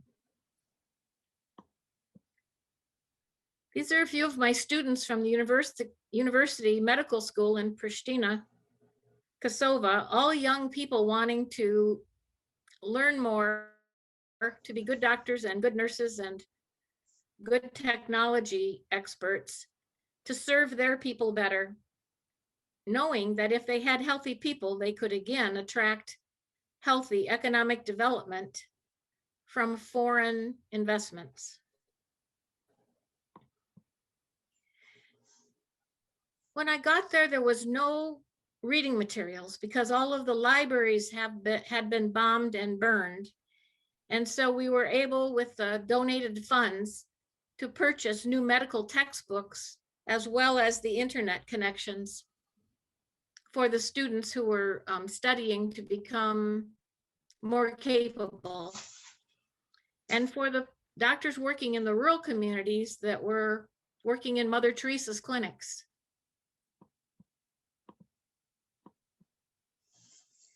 The next place we were asked to go was in Cabo Verde, off the coast of Africa. And in Cabo Verde, we were able to work within the islands, in the archipelago there. And there were very rural, very poor, very underserved clinics and doctors and nurses who had no support from the African government and very little funding. So we arranged for quite a bit of international funding, and many countries in Europe donated funds toward this work. And we were able to complete the work after about 2 years in Cabo Verde. So it's an example now for all of Africa on how they can take some very poor and not well-funded healthcare systems and translate them into the modern world without much expense. As I mentioned, these programs are very sustainable. We use very low cost technologies and technologies that can be supported by their local people when they're trained to do so. So we created jobs, and we created a stronger health delivery system so their people could be well enough, many of them, to return to work. Currently, there are many countries on the waiting list, including Macedonia, Montenegro, Yemen, Nigeria, Afghanistan, Guinea, Mozambique, the West Bank and Gaza, Peru, and a few others. In order to fulfill the work, we must have funding from sources outside of those countries. And the work also includes many, many long hours of negotiations with the government leaders, which is usually my responsibility. And we have to wait until each country is safe to travel to, so the risk is minimized.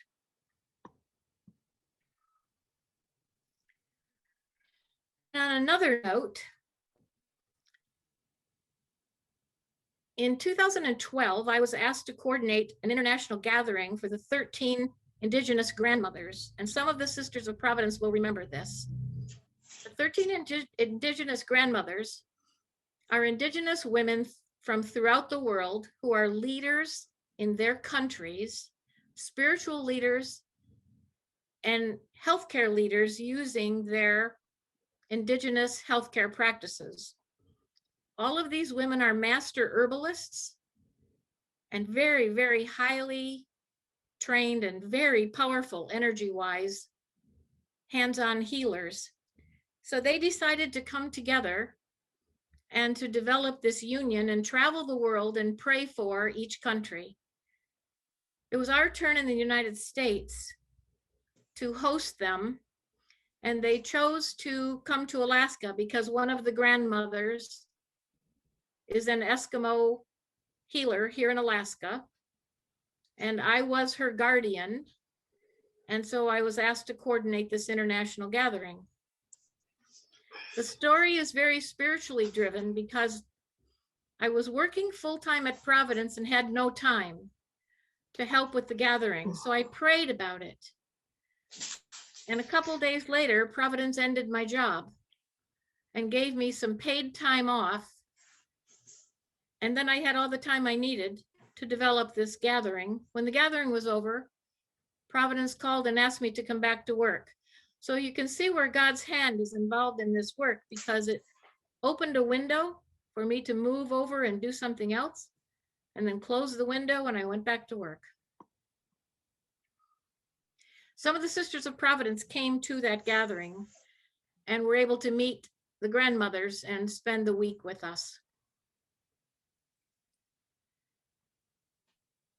Healthcare reform improvement continues to this day. Visits to all the countries that I have been invited to, and many meetings with the government leaders, as I mentioned. I've been to Russia 22 times, visiting orphanages, clinics, hospitals, many times to Moscow because that's their version of Washington, D.C., where you must do all of the work with the government leaders. Sakhalin Island in Khabarovsk Krai in Eastern Russia, Vladivostok, one of their industrial cities, Chukotka, Magadan, Buryatia Republic in the Saha of Siberia, in Irkutsk in Siberia.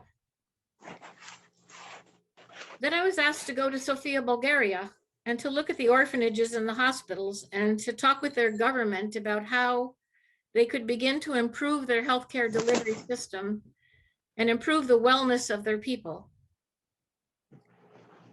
Also to Bucharest, Romania, where I visited orphanages, clinics. I taught at the university. I asked to meet with the Romanian government because as soon as the country of Romania was open for travel, they were able to start buying sugar. When they started drinking sugar drinks and eating food with sugar in it, they started to have a high increase of diabetes. And so they wanted to know how could they develop a diagnostic and service level in clinics to help with their new epidemic of diabetes in Romania. And then Budapest, Hungary, to clinics and hospitals, and again to universities. I also taught at the university in Ulan-Ude, Southern Siberia. These are my bodyguards in Siberia.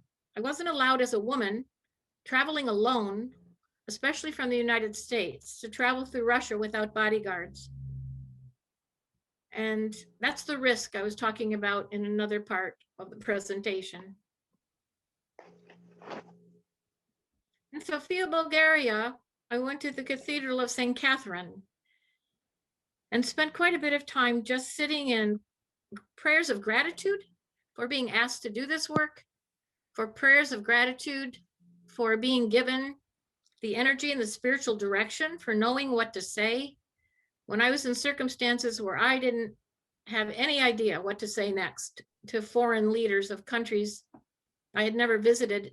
And always the right words came from me. And I knew that that was spiritually driven. And in Romania, many of the children in the orphanages are suffering from HIV and other communicable diseases. And so I worked with them on developing ways to be able to test and do physicals that were sufficient.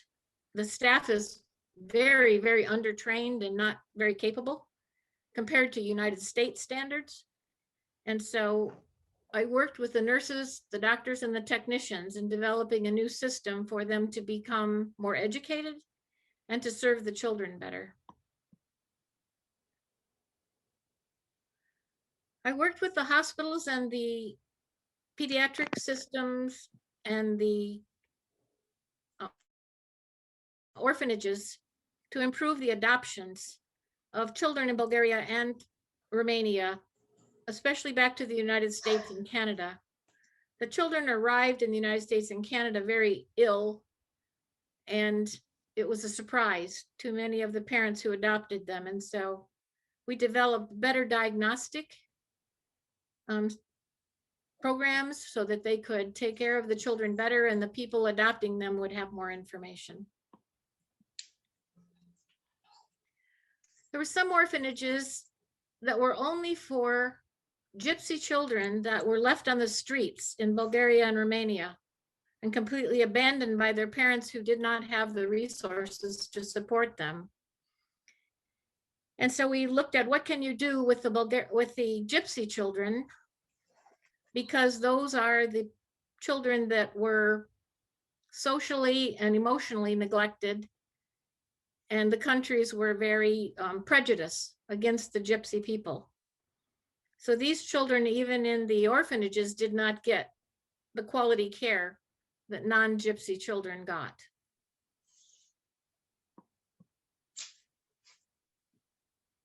So through this work, which I'm continuing today because I'm the president of that international foundation, I know that divine providence is the source of where the guidance and the energy and the opportunity comes from for me to do this work. I think if I was not a Providence associate, I would not have the strength to take the risk or to know where the source comes from that gives me the ideas and the ability to work with government leaders who many times are not very good people. So continue to pray for the work that all of us associates do in serving people internationally.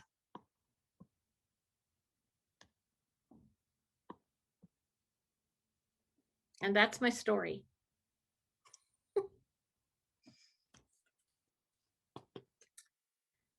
God never said that the journey would be easy, but he did say that the arrival would be worthwhile. And the arrival has been worthwhile and the work continues. So thank you.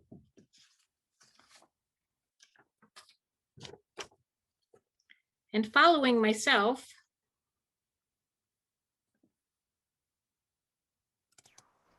I think Sister Lucy was going to introduce next, correct? Sister Lucy, are you with us? Yes, I'm here. Thank you. Yes. So thank you, Katie. Your presentation is so beautiful and profound. Thank you for sharing your information to us. And so let us welcome Nadia from Montreal. She's also an associate and working in our general administration's office. So Nadia.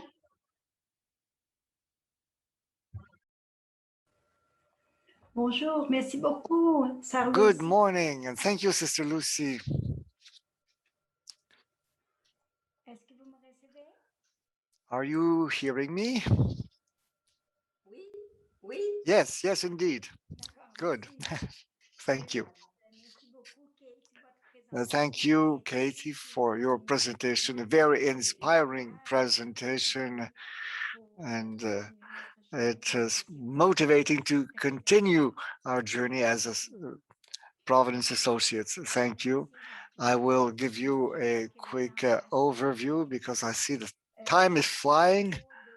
I will talk about what I was asked to do, is what my role is as a communications officer and Providence Associate from an international perspective for the congregation. First of all, I want to thank for the invitation I received from Mother Joseph Province and from the associates and the sisters. Even though I'm not an associate of their province, I'm with the Emily Gamlin province, but it's a pleasure for me to respond to their request. So I will try to explain my experience and my commitment as a Providence Associate and my work with the General Administration of the Sisters of Providence. As a communications officer at the International Providence Center, where the General Administration is located, my colleagues and myself are a devoted team and especially dedicated to promote the actions and opinions of the Providence family. We are invited to live our mission internationally and at all the hours of the day during our work and even after that, and to respond to the needs of the congregation, which itself is international, as you know. Most of us are speaking at least the three official languages of the congregation, but it also happens that we are speaking more languages, depending on our origins and our interests. This is the basis for healthy communication with the different countries where the Sisters of Providence and Associates are located throughout the world. We have as a standard that all our communication on our public platforms, meaning our website, our Facebook page, our YouTube page, or our Instagram page, or our newsletters. So there is Providence Reflections that you probably know because we started with the Providence Reflections less than a year ago. It is sent to all of the Providence family. We also have a magazine which is prepared by the sisters for the sisters, but which is also available for the Providence Associates, and it's also on our website. And so we have the bulletin of the Province Associates in which you are involved. All of that is produced, translated, published in the three official languages of the congregation, and all at the same time. Consequently, we are constantly in contact with all the areas of the congregation, and we are called to be inspired by Emily Gamlin. That's our main purpose, the mission, and Emily Gamlin, our inspiration. So we are focusing on the valuing the other and the importance of her commitment within the Providence family.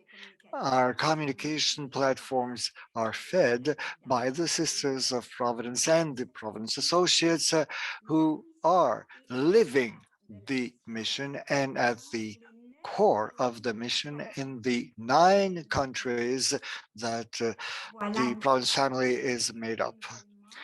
So there's an infinite source of renewal that is inspiring me myself to live Providence mission by making it known daily under its different aspects. As a Providence associate, our mission to the underprivileged leads us to be the human face of Providence in all languages, in the different cultures, and in all circumstances. As an associate, I'm happy and blessed to be able to work with the Sisters of Providence. These extraordinary and inspiring women coming from different countries, from different cultural origins, and who have been able to share with me and the other associates the value and importance of the Providence mission. They are the ones who, through their work and actions, who have shown me the unique and international character of the community and how important it is to value it, because internationality has grown into one of our main wealth. I can see also that thanks to my work, I'm in the first line to admire and be inspired by the wonderful work realized by our Providence associates throughout the world. As I read their articles, as I'm asking for some news from them, I'm constantly in awe as I discover the different ways that the associates find to remain faithful to Emily's mission. This is for me an inspiration in my own personal commitment. I would like to present briefly our different communications platforms who are not well known by the Providence Associates.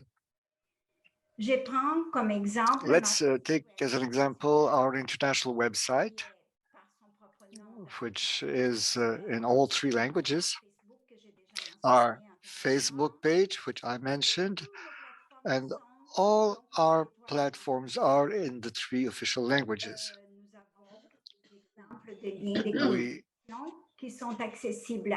We have other communications platforms that are accessible to all, and while showing our international character, may become tools to disseminate information and provide a better information of the Providence Associates movement and also of the Sisters of Providence. I'd like to put the emphasis on the fact that I'm inviting you insistently to use all those tools, which are perfectly free and can become tools in all the different countries where we are ministering, where the associates and the sisters are established. These tools can inspire us, and it can show other people who are interested by the congregation. This is like a door to invite other people, even other communities, and it's like a showcase for us around the world. So I'll try and share this with you, and otherwise Sister Hortense will help me. Just a minute. This is the first part. That's it, first part.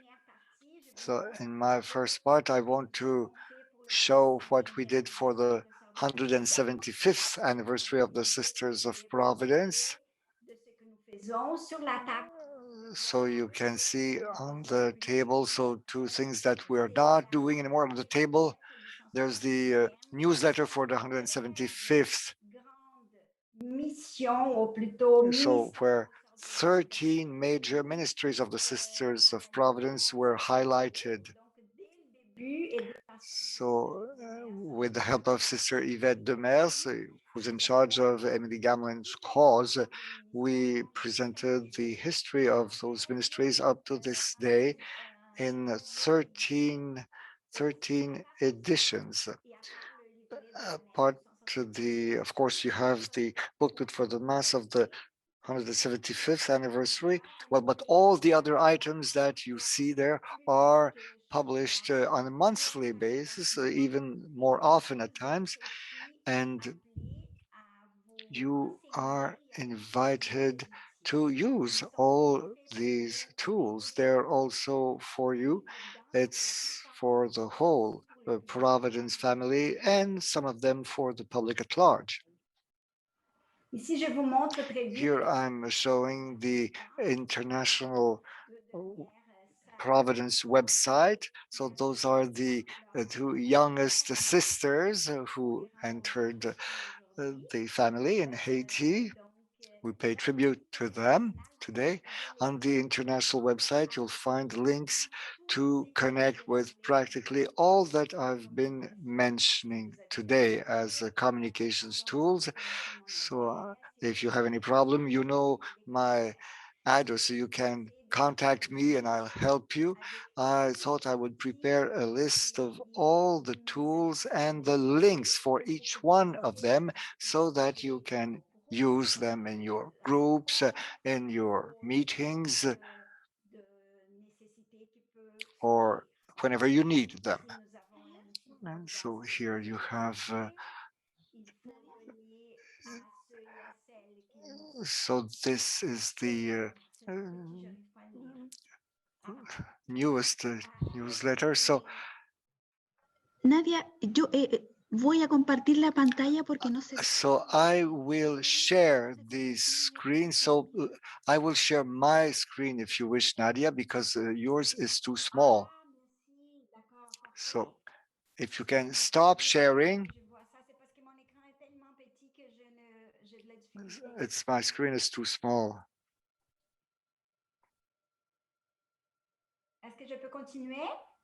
So can I continue?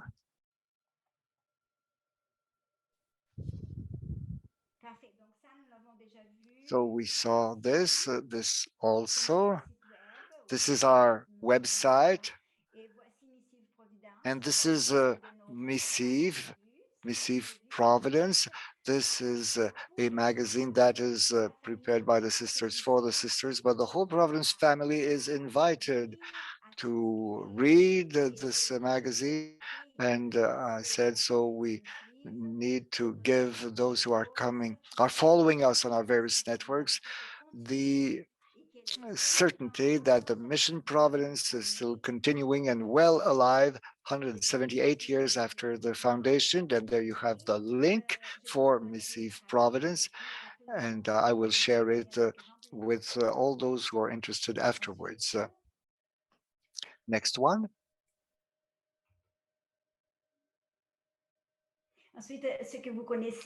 So you know this. This is the Providence Associates newsletter, and so the wonderful history of great collaboration. It's a tribute to all the associates through their perseverance and their love for the mission. In different ways, they are serving the mission, but all those ways are serving the mission in a wonderful way, and very often with little means. We want to pay tribute to those who are continuing to enrich the pages of the newsletter of the Providence Associates newsletter. And you have the link again. This is the Facebook page, also in the 3 official languages. You're invited to browse and read it. This is both promotional and historical. So you have information about the entrance of the sisters, so the initial vows, perpetual vows, and we can share also the funerals of the sisters, and there are all kinds of stories that are related with our website. And so this Facebook is highlighting the major events in the congregation and the Providence family. And this is our YouTube International account, where we have several clips that are translated in all 3 languages that are available for Providence family and the public at large. It's interesting because there are also several testimonials from our sisters, some of them who left us, but several others who are still with us. You have also tributes. I really invite you to have a look. Next one.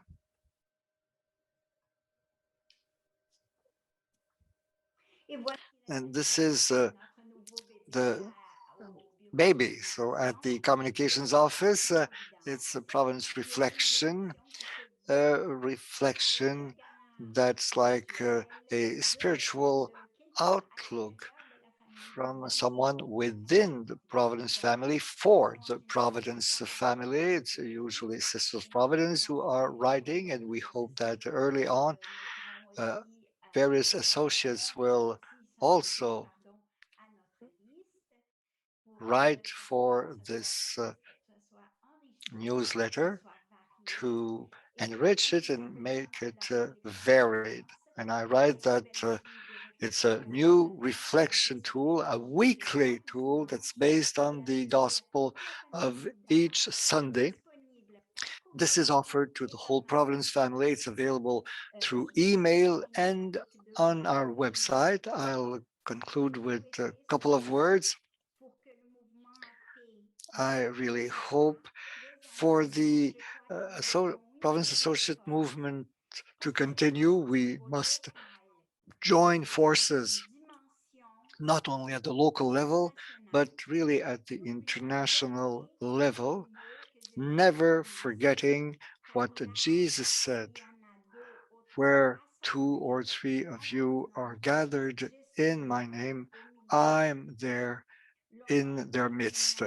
So long live the International Province Associates movement, and thank you for your kind invitation.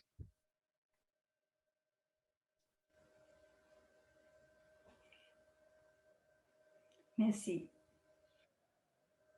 Thank you. Thank you, Nadia. That was very interesting, and I had no idea about all the, I understand the work you put into it, but I didn't realize how vast the communications that are being shared are. Next, we're scheduled to take our 30-minute lunch break.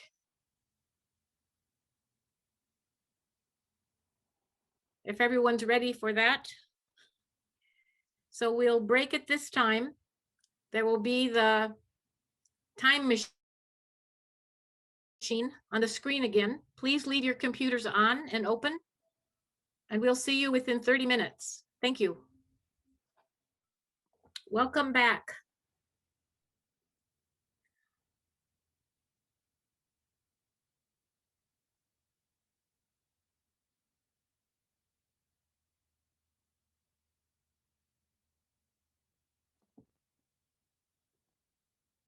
Oh, Kati, I like your job.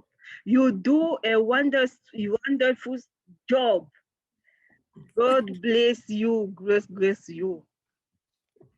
Mm-hmm. Thank you. Mm-hmm. I think we should wait another minute. There's many screens with no people. They're not back yet. Sister Hortense? Nous allons attendre aussi un peu parce que Guy. Yes, we will wait a little bit because Guy is finalizing the group. So we need to give Guy 5 minutes to finalize the groups before getting started. Hortense, now, when we transfer into the groups, once I have the okay, I'm going to need 5 minutes to transfer people to their groups. So it's not right now, it's only when we transfer to the groups. Thank you. Can you explain this to Kathy, please? I understand. Minutes, yeah. Because the file was not done this morning. I had to do it, and it was a long file, so I didn't have the time to do everybody. Yes, so I just I did understand. some people, and okay, thank you. Sure. Sister Hortense, how do we get your background?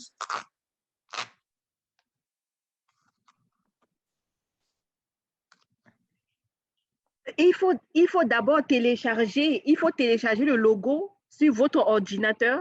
First, you need to download the logo on your computer, and then when you go search for the background on your computer, but you first need to download it. Download it. Do we have access to that, Kathy? Yes, I'll send it to you. Thank you. That'd be great. Oui. Thank you. Merci.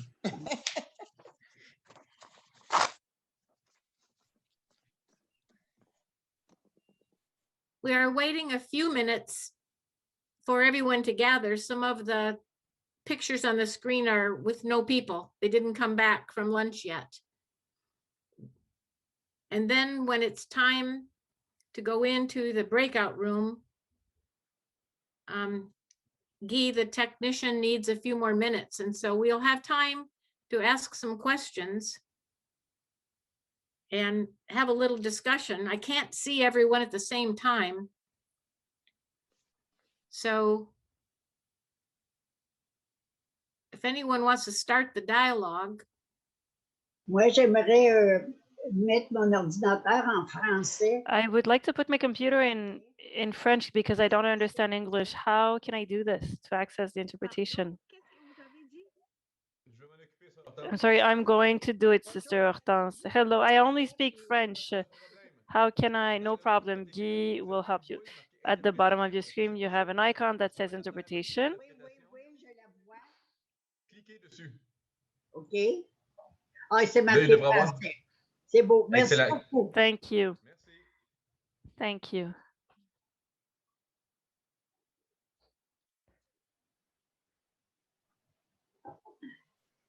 Oui, Cécile, tu aurais dû me téléphoner, je t'aurais. Cécile, you could have called me. I would have helped you. I can see you. I didn't know. I didn't know.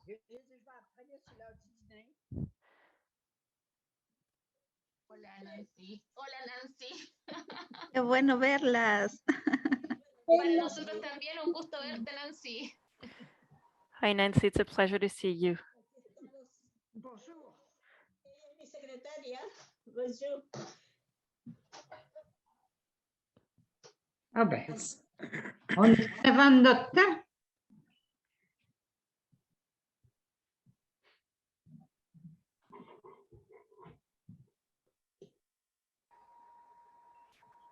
Sister Nancy, our teachers at Providence High School are very excited to connect with your schools in Chile.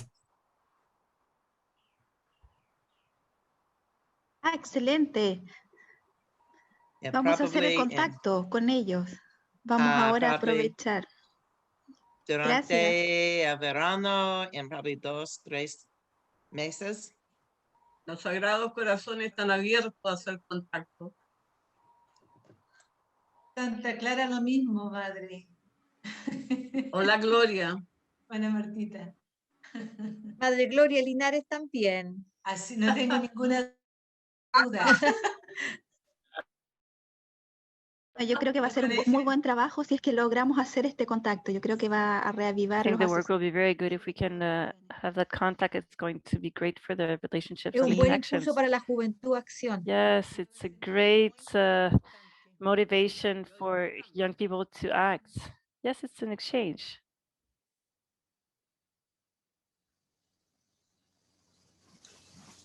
Gloria.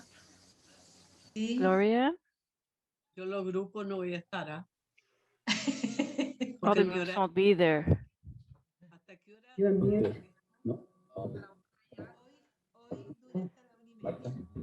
Today the meeting is until 1:30. Yes. Muy bien, pues madre. Las pasé a la tarde, entonces no Fue puedo. homenajeada en la mañana. Estoy solita aquí en la comunidad, así que no. Tengo que ver Muy el bien. colegio. Sí, pero muy bien. So the Spanish speakers are discussing the schedule. Okay. Un It looks like the majority of the people have joined us. And so I want to give you some directions about the participation in the breakout rooms. The question for discussion for this breakout room is, how does being international affect you as a Providence associate? How does being international affect you as a Providence associate? The breakout rooms are divided, the people into small groups of all people who speak the same language. So all French-speaking people will be in their own groups, all Spanish-speaking in their own groups, all English in their own groups.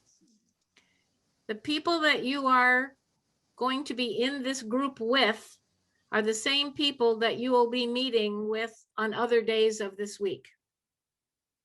It's the only way we could provide these small discussion groups when we have so very many people joining us in this large gathering.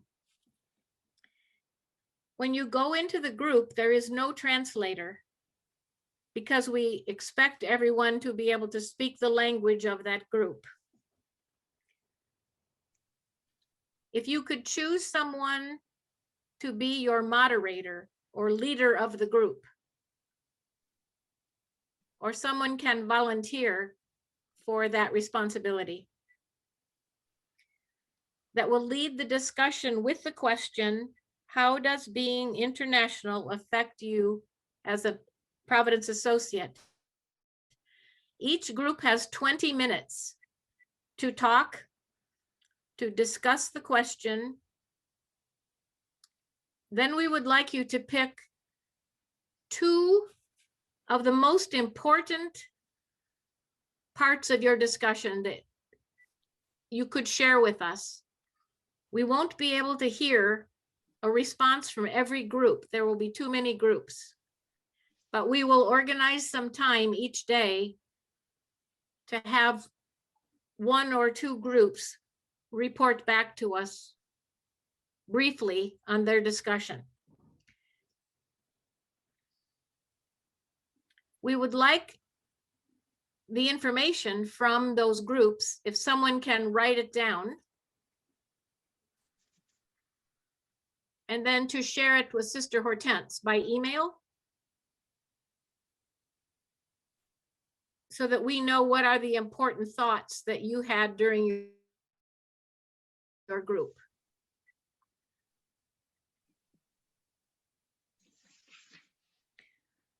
So the moderator will volunteer or be chosen.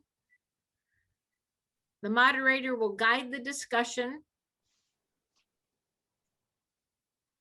You'll have the discussion. You'll pick 1 or 2 key points to share about your discussion. And for those of you who have not done this work before, a short time before the 20 minutes is over, a notice will come on your computer screen that says you have 1 minute left, or a certain amount of time left, and then you know that it's time to begin to close your thoughts and close your discussion. Then automatically you'll come back to the big group. There's nothing you have to do. You'll be brought back to the bigger group.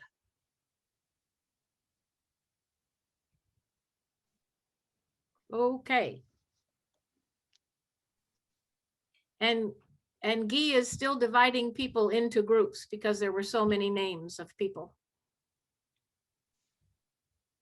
Sister Hortense, is there anything else you'd like to say about that?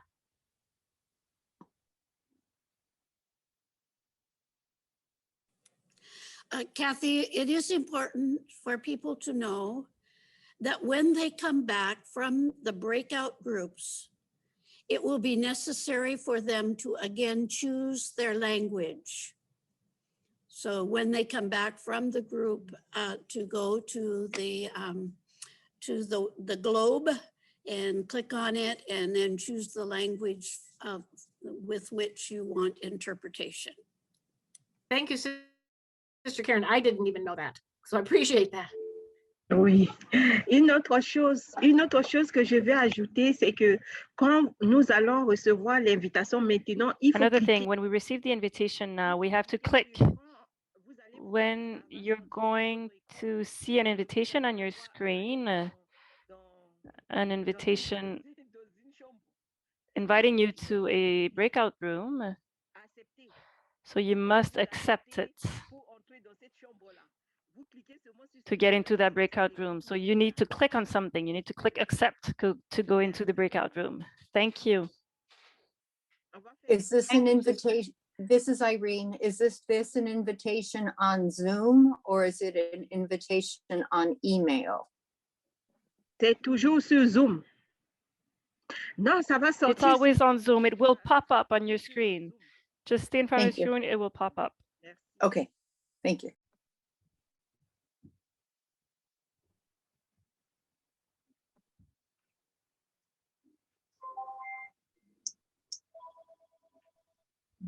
While we're waiting, I just wanted to say how wonderful this morning was.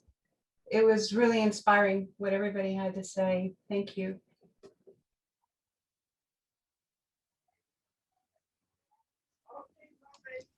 Yes, and I think Kathy Boucher is another Mother Emily Gamlin.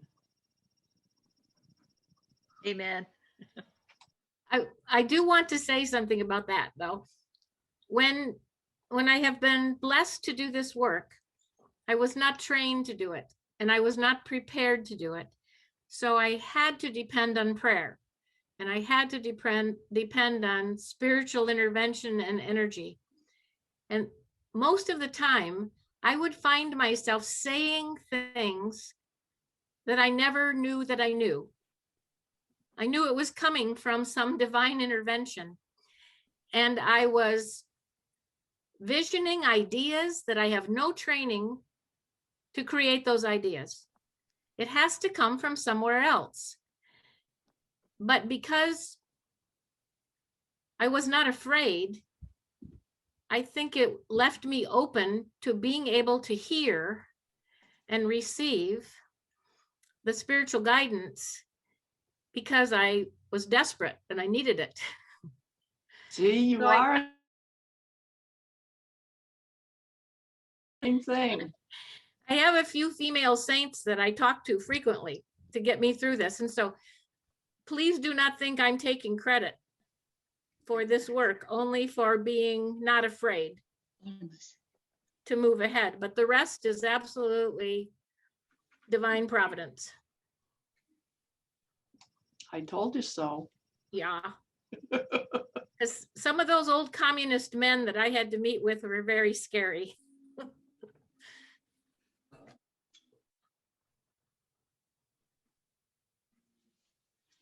I don't know when Guy will be ready for us. Will he notify you? I'm ready to do it. Oh, good. Are you ready? Ready? Okay, we're ready. If there's a problem with the language, just come back in the main room. I will transfer you because some names are really hard to find, like Galaxy. I don't know if it's French or Spanish or. Okay, thank you. Thank you. Here we go.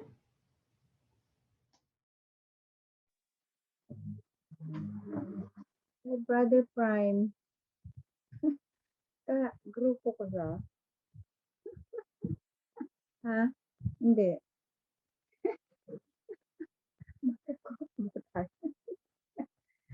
Grupo ta kayo, Sister Poreng. Okay. So glad I'm in your team. Makakaugit na. Yeah, Sister Sylvia, hello. I'm so happy I'm with you guys. But you have to talk about the question. I don't know which is the question. Let me see. Ka-group ni Kasande. How being international affects you as a PA, as a Providence associate. You have to discuss about that. Yeah. How does being international affect you as PA? Ano to? Being international.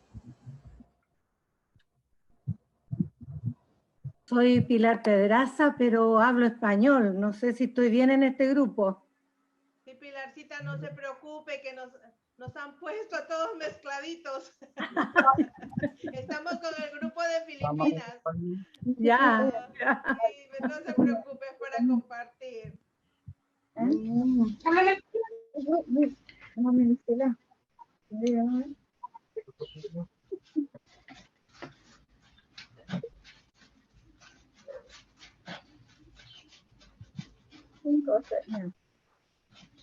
Si no, Pilar puede salir del grupo para que la pongan en español.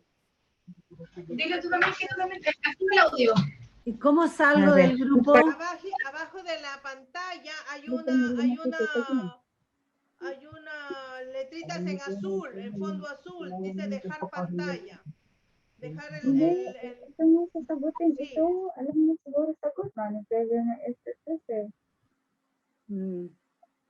Ahí puede salir, en la esquinita de la pantalla abajo está salir del Zoom, salir del cuarto. Nasagutin mo na, Brother Prime. No, que me cambié ya. Nasagutin nyo na. Usted puede cambiarlo, Pilar. Abajo en la pantallita, al lado derecho. Oh, no. Me salí de todo, no sé. Ay, no. A ver, espérate un poquito. Yo la veo. Ya, pero algo pasó conmigo, que no veo a nadie. Oh, qué terrible. International affect you as PA. Oh. How does international affect you? Yeah. Pero No encuentro. She's so funny. How does it? Unas letras en fondo azul. Ahora ya. Ahí Salir de la sala. Eso, ahí Ya. haga clic. Ahí, clique. Listo. Ahí Gui la va a poner en otro lado. ¿A dónde me van a poner? En un grupo de español, sí. Ajá. Okay, you have to give the answer. Okay.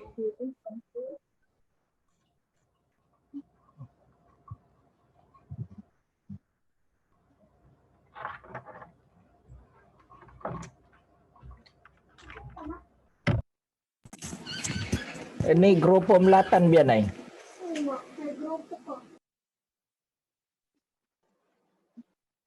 Opo ka ito ang grupo, may group. Basta makikita yung mga group, ano dyan? Ang lahat ng group na dinivide nila yung info group eh. Ayan lang, ito lang. May kasama ko siya. Diba? Paano yan?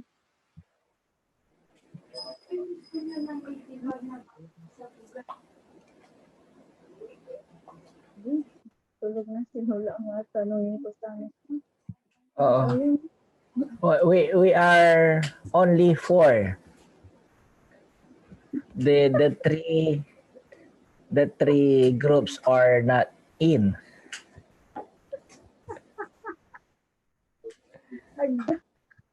Pare-pareho ag tayo anta. International. How does international affect? How does being international affect you?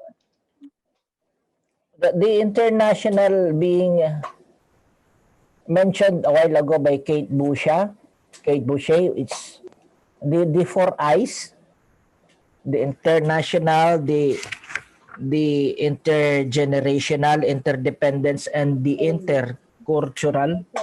So our topic is given the international. How is the international affect us? Is that the one? Narinig Sister Poreng? On. So how do we come up with how does international affect us?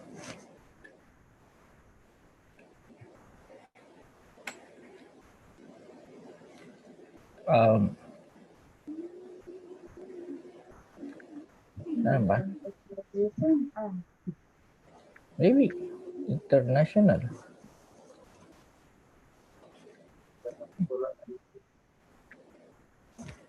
Maybe you were in 17, right? Yes, I left the break of room. Yeah, that's perfect. Sorry. Yeah, so I'm I'll in transfer main you to now. room 5. I'll transfer you to room 5. It's something, just come back. Okay, anyone else got problem? Sonia, Nista, donde? Hello, Guy. Sœur Isabelle, bonjour. Hi. Ah, comment ça va? Très bien, et vous? Moi, j'ai perdu ma... pour compartir avec cette salle. OK, laquelle vous voulez aller? En français, en espagnol, en anglais? Votre choix? En anglais. Je pense que c'était la 15, mais... La 15 c'est espagnol. Vous voulez aller là? Non. Alors, je vais à l'anglais. En anglais? OK. À 3, c'est parti. OK, merci. Je ne sais pas où je suis now. 6, Sœur Isabelle. Où est-ce que je dois aller? Vous devez accepter pour aller dans la 6. Ah, la 6, c'est espagnol aussi. Bah, Mais je ne vois rien. Il n'y a rien dans mon écran. Bougez pas, je vais vous transférer à la 7. La 7 pour être en anglais. OK. Là, vous devriez accepter. Mais je ne les vois pas. Où est-ce que c'est? Vous ne voyez pas nulle part? Non. Je ne vois rien. Je vois seulement mon nom et ton nom. Je ne sais pas si j'ai touché quelque chose que ça ne va pas. Oui. Oh, background room. OK. Okay. Si vous voyez breakout room, appuyez dessus, oui. Groupe français. Isabelle. Buenas tardes, Lorena, peux-tu? una consulta. Sí, sí. Silvia, sí. Estamos bien en este grupo porque todo el mundo habla tu idioma y nosotros, yo hablo español. ¿Y cuál grupo está? Spanish. Estaba en Sí, uno. pero ahora el grupo. Estaba en un grupo, pero todos hablan en inglés. Puede cambiarlo, no hay problema. Pero claro, usted me puede cambiar. Spanish. Guy, can you come back to Susan, please? Thank you. Oh, Guy. Oh, I thought that's Guy. Tello. Ah, si, Sylvia Tello, 14. Yes, hello, Guy. Yes. It's Susan Tiga, again. sí. I left 5. They're all Spanish. Ay, ay, ay, ay. You were in Spanish. 5 and you want to go in English, right? Yeah, no. Guy, if there's no English, I'm in the Philippines right now. It's 1 There's o'clock in one. the Just for you, morning. room 7. Room 7 is English. Here we go. ¿Quién? Sonia, ahora? Spanish, yo. Iris. También, yo también Spanish. Yo también español. Yo también Spanish. Yo también en París. No hay que hacer, pues, mamá. Nos hemos paseado por la sala. 12. La hermana español, Ana ok. Teresa también español. 12. Iris. Here we go. Spanish. Sí, 12.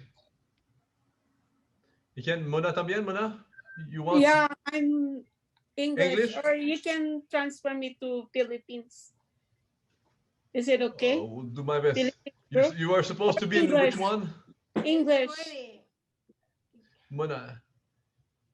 Yeah. You want? Okay, I will try something. Let's see.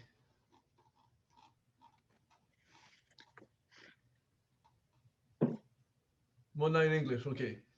Sonia, sorry, here we go for you. Español. Español, ok. ¿Y cuál es el número que tiene ahora? Ok, Sonia está aquí, entonces. 10.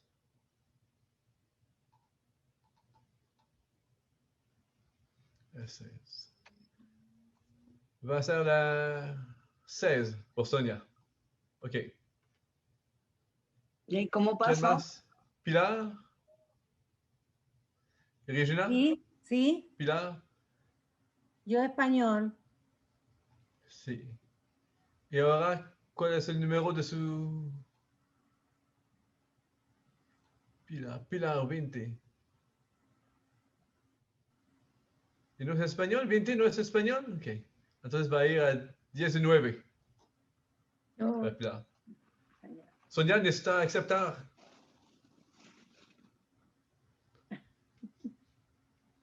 Regina, you want to English?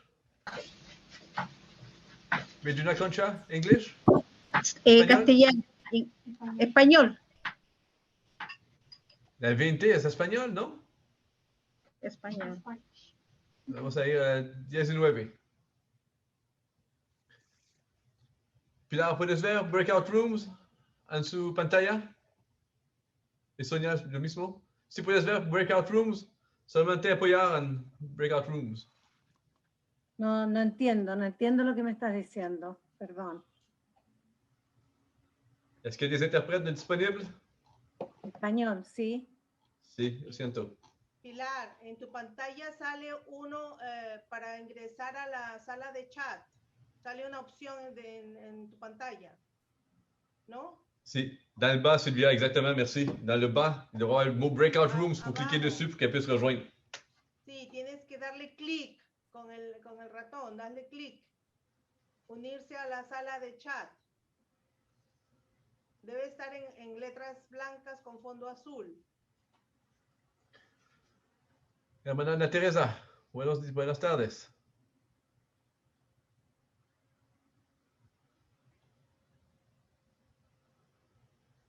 No sé. Iris, ¿ha visto la opción en la pantalla, en su pantalla? ¿Ha visto la opción? Tiene que haber No, no sale ninguna opción. No, no sale ninguna opción. Demandez-lui. Monsieur Guy? Oui, bonjour. Bonjour, je voudrais aller dans le groupe français. Là, vous êtes dans quel groupe? Je vais transférer dans quel groupe? Vous êtes supposé être français, vous? Oui, français. Oui, mais je vous ai transféré dans un groupe français. Vous devez joindre le groupe. Vous avez eu une invitation, mais vous ne l'avez pas joint. C'est ça le problème. Si vous regardez dans le bas de votre écran, ça devrait être écrit Breakout Rooms. Voyez-vous ça quelque part? Un instant, là. Breakout Groups, Breakout Rooms. Parce qu'il est en français, celui-là. Celui que vous êtes, là, présentement, la chambre 4, vous êtes en français. Je vais vous envoyer dans la 3. Vous devriez recevoir une invitation, quelque chose. Vous devriez voir de quoi.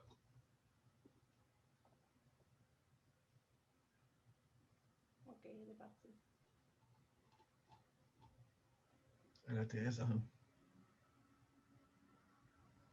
Ana Teresa, vas a ir a la 5. Gracias.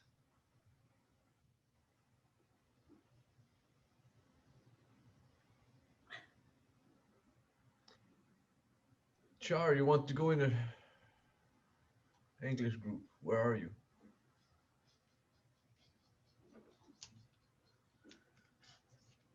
Yes, Kevin, it's a mess. I told you. I'm working with people now.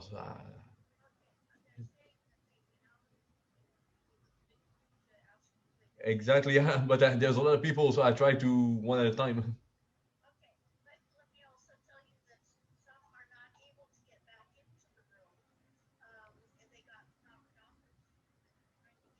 Knocked out of Zoom?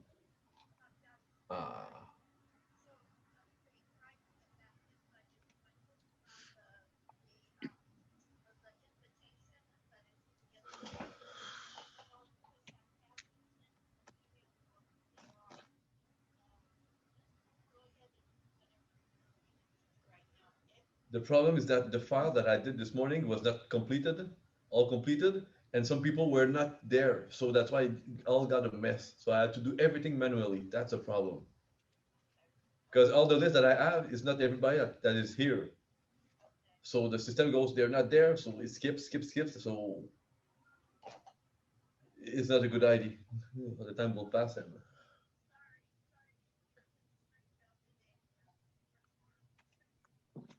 we'll see. I'm not sure for that. Okay.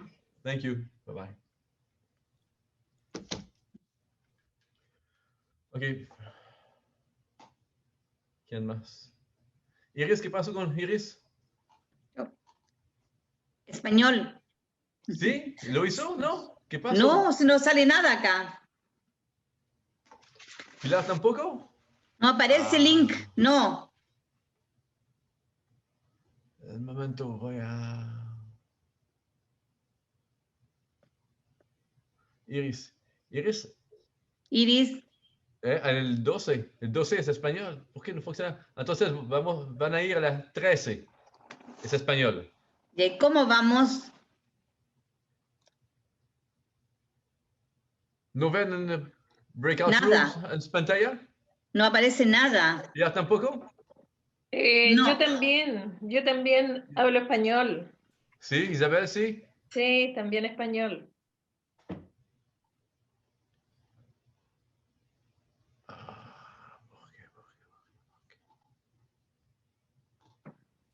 Ok, entonces Pilar, Isabel y Iris.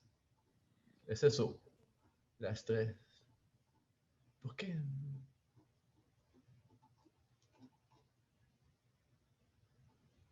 Pilar está a la 19, entonces vamos a cambiar para la 20. Pilar, ¿puedes ver una invitación o otra? Guy, le groupe 20, c'est pour les Philippines. Ok, mais c'est pas grave, je veux qu'on voit l'invitation, mais il n'y a pas d'invitation nulle part, je comprends pas. Marta también habla español. Martha Wilson?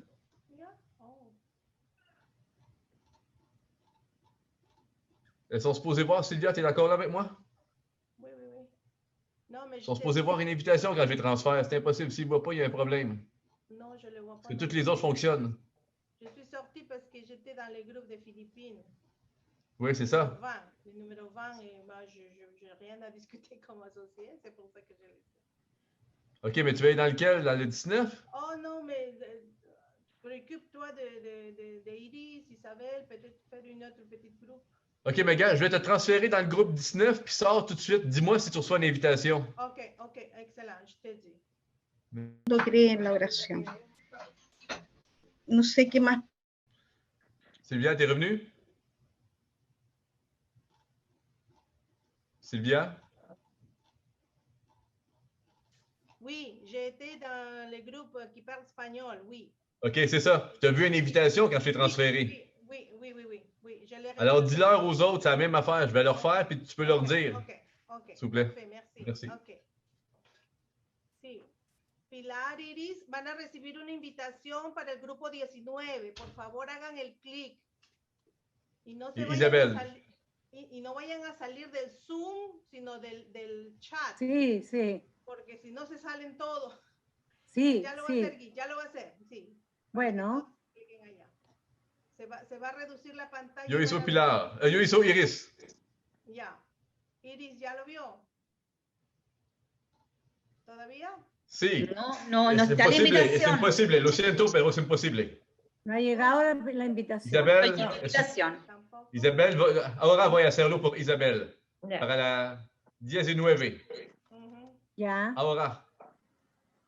No, no me llega nada. Ah, es imposible. Sylvia lo hizo, es así. Sí, yo lo vi porque se cambia la pantalla. Se cambia y sale un cuadradito que dice 19. No sale nada. Nada. No. Qué raro. Pilar, vamos a intentar para 18. Ya. Es español también.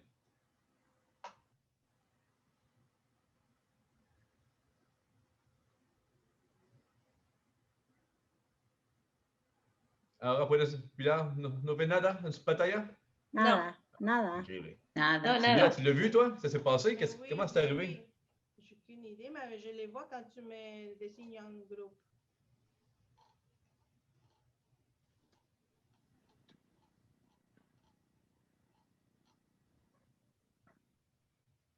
¿Dónde está Marta?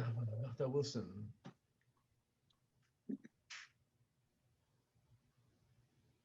Marta Wilson.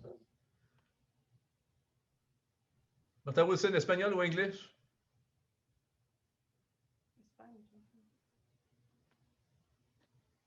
You're muted.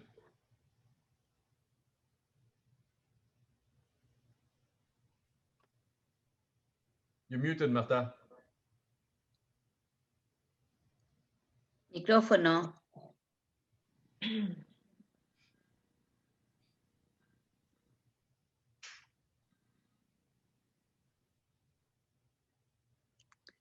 Ah, no se puede. Marta tiene apagado el micrófono. Ahí donde está un micrófono y tiene una rayita roja, eso tienes que pincharlo.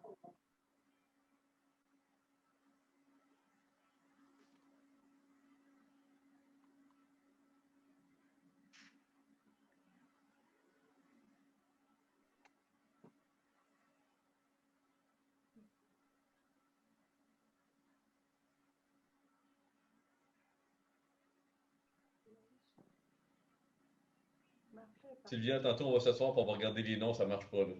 No, mais je peux pas créer un groupe pour Parece que nos vamos a quedar sin grupo. Y yo creo, al paso que Ahora vamos. puedes hablar las tres, creo. por lo menos. Mais vous Pilar, pouvez parler. Iris y Isabel, por lo menos las tres Al puedes menos hablar aquí. entre las tres pueden conversar en este grupo. Aquí, por lo menos, lo siento. Pero no se trata de eso. No. No. Vamos a ensayar a ver otra cosa. ¿Por qué no nos sale a nosotros? ¿Por qué no? No, aparece el link. ¿Y por qué no nos sacan ustedes? Así como sacaron a la madre Ana Teresa.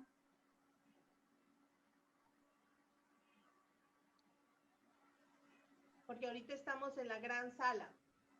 No hacemos parte de ningún grupo. Entonces Ya. estamos en la gran sala. Ya. para esperar que los otros grupos cuando regresen vamos a estar todos juntos. Ah, ya, Pero, ya, ahora pero no es entiendo. normal que no hayan recibido el compartir de grupo. No aparece, no. No, solamente está decir salir y si pinchamos ahí nos Salimos, vamos. No, salimos ahí de todo. lo salimos de todo. de todo el Zoom, no, eso no se quiere. No.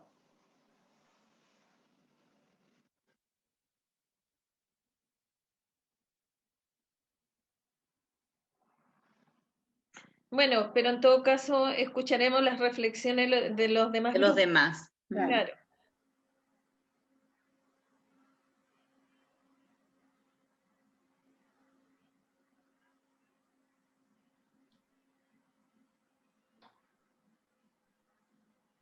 Bonjour. Bonjour. Bonjour Rose, vous étiez dans un groupe français, vous? Je suis dans ce groupe, je n'ai pas compris. Tantôt, je vous ai transféré dans une chambre en français. Est-ce que ça a fonctionné? Oui, ça a fonctionné. Excellent. Là, il y a 2 roses. Je ne sais pas comment ça se fait, il y a 2 roses présentement.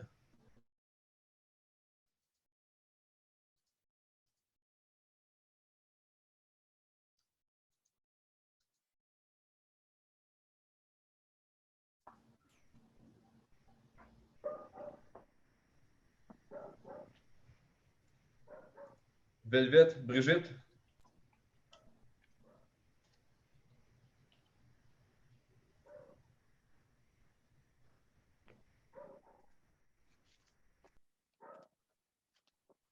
Claro, nos queda 10 minutos de toda la sesión.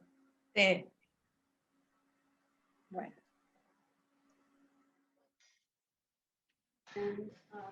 S'il vous plaît, choisissez encore votre langue. Allez dans l'interprétation et choisissez encore votre langue de nouveau. Merci.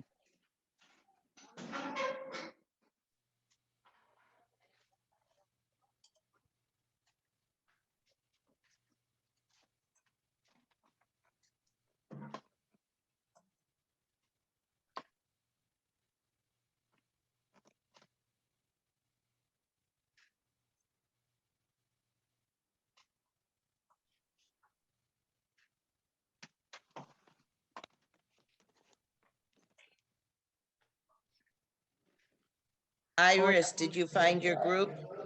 Hemos llegado. Hello, how are you? Hola, Bonsoir. estuvimos con Madrina Hola, Teresa. Eli.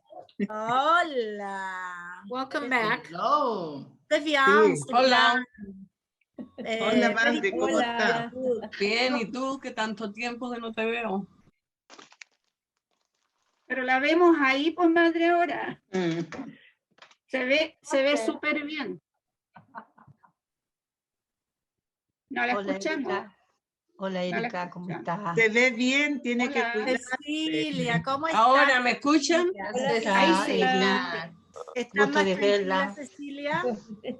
¿Cómo? Aquí está, estoy muy bien, contenta. Ahí estuve con una amiga de Yoyeo en el Sí. grupo. Sí. Ay, qué bueno. Con Oye, Astrid. Could you please put your window on mute for a moment, please? Yeah. Thank you. mira, madre María Antonieta, la Juanita, mira cómo Hola, sale. Juanita.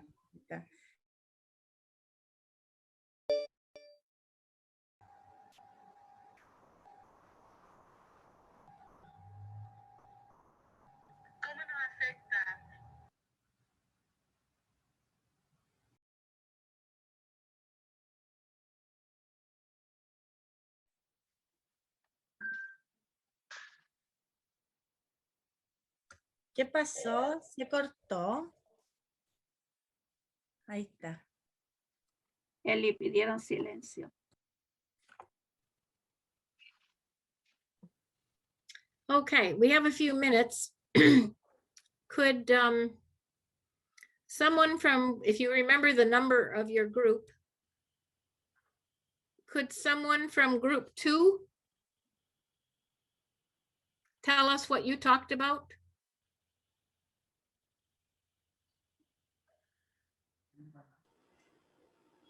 S'il vous plaît, il n'y a pas d'interprétation en français, s'il vous plaît.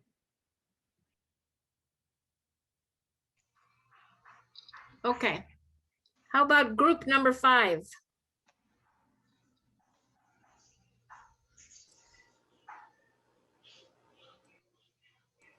I think people don't remember their group number. Yes, we don't remember. It was Okay. Exactamente. So Nick Estrada, what did your group talk about? I can do group 9.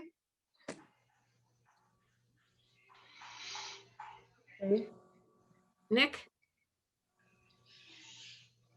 Hi, you're talking about me, Nick, right?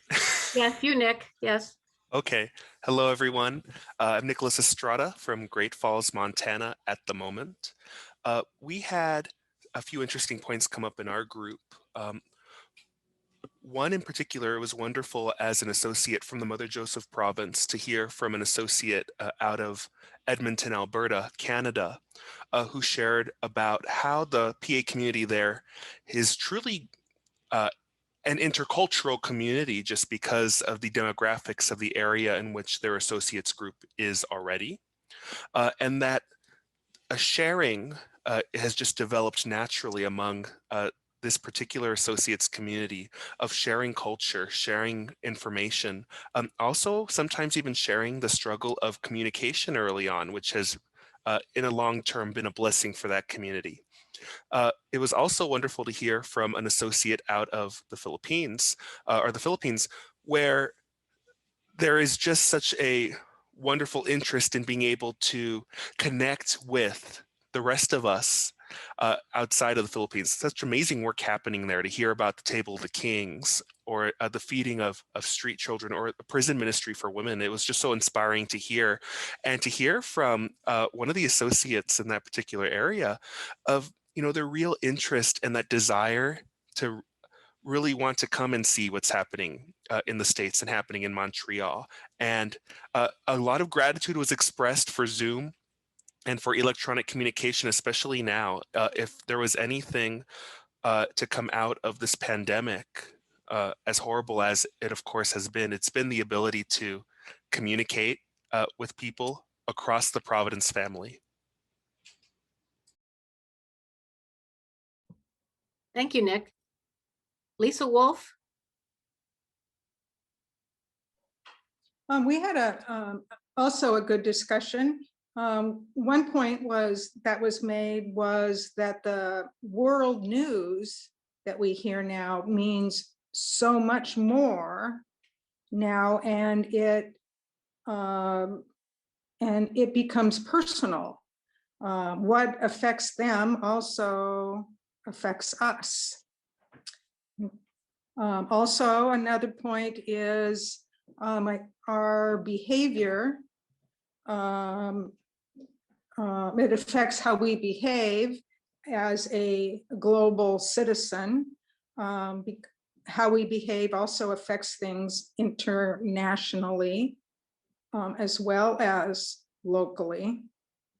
And one of the challenges it does present, or opportunity, is how things is the interpretation of either what you say or how you say it.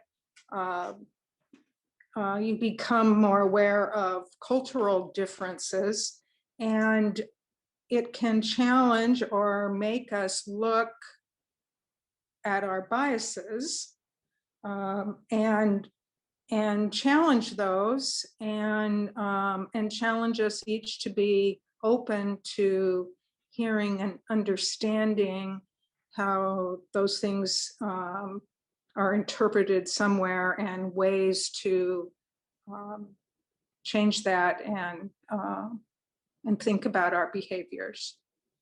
It also, probably the last thing, is that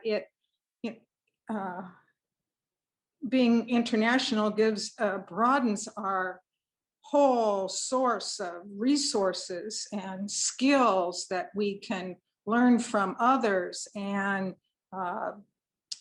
learn from their successes, and it just makes it such a richer experience. That's all. Thank you, Lisa. Let's do one more. How about Sister Lucille Badness in Montreal? Yes. Alors, nous avons été frappés, premièrement, par la conférence de Sœur Karine Dufault, en tant que sœur de la Providence, c'est sûr. Alors, elle a cité nos nouvelles constitutions qui traitent justement des 4I. Alors, j'ai trouvé ça très à propos et ça m'a vraiment interpellée. Ensuite, plusieurs ont souligné l'importance d'être appelé, mais dans toute la congrégation. C'est très intéressant de faire partie de ce groupe. C'est enrichissant, dynamisant, réconfortant. Et aussi, plusieurs ont été impressionnés par l'expérience partagée par Kate Bouchard.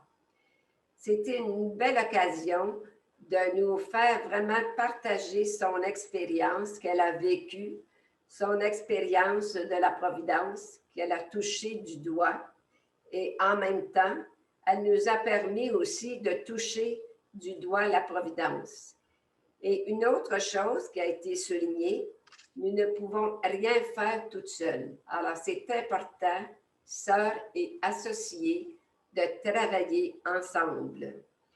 Et moi, je me dis toujours que le Seigneur n'est pas distrait.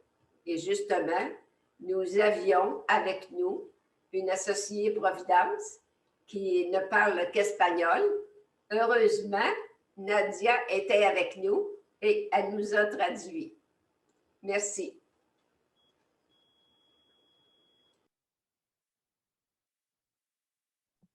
Thank you, sister. Thank you for the comments. We're coming to the close of our day today, and the next thing on our agenda is to have a closing prayer by Mary Doherty. But before Mary begins, I'd like to thank you all for your patience while we're learning how to gather together internationally with Zoom. We learned many lessons today. Tomorrow we will be better and it'll be more smooth. I'll give you the directions again in the morning so you don't have to remember overnight. And we will start again tomorrow at the same time, 9:00 a.m. Montreal time. And we will have a very interesting day tomorrow also.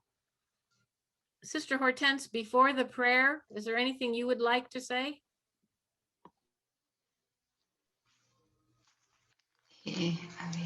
Non, merci, merci beaucoup. Je pense que c'est ça que vous avez dit, il n'y a pas autre chose à faire, mais je nous invite tout le monde à se connecter demain. Demain, ça sera aussi très intéressant, comme vous avez dit. Et merci pour votre écoute, votre disponibilité. Your availability, your charity. Thanks everyone for your presence today. Okay, Mary Doherty, are you still with Mary us? Dorothy? I am. Muchas gracias. I've been freezing to death, so I finally found on the break a warm enough something, but I want to get it off because we're going to start. If you can, if you're able, I would like for you to stand. And we'll stretch a little just to clear out the sense of being zoomed all day long. And to remind us that this gathering requires us to be present to one another. So stand if you can and just kind of get the wiggles out and sort of stretch a little bit and know that, oh, these bodies are probably itching to get out and do some work now. We've been sitting a long time. Okay, so we'll sit if you'd like. This gathering requires us to be present to one another in prayer, to open our hearts to all the different stories we bring, and to see inside our stories into the hearts of what brings us together. To feel and renew the blessings, the joy, the grace, the community, the charism, and the work of being provident people together. We begin in the name of the Father, and of the Son, and of the Holy Spirit. We believe that our loving God watches over our world and remains attentive to the needs of all.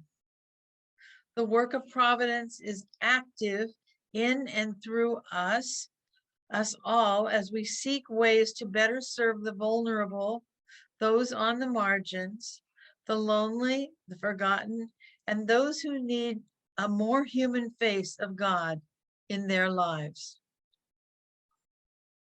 We should take a moment to remember all the sisters and the associates who have gone before us, on whose shoulders we stand, and in whose debt we will always be. We each remember the sister who sponsored each one of us into the associates. Many of them are no longer with us on earth, but they are here this week to bless this gathering. So say her name. Remember what she saw in you.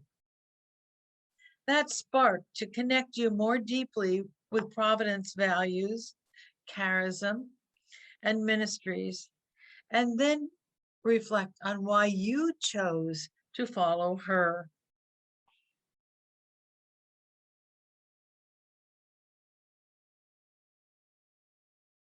We place ourselves as community in a prayerful mode, centering ourselves, casting off our tiredness, closing our eyes and feeling love, God's call to act on what we have learned today,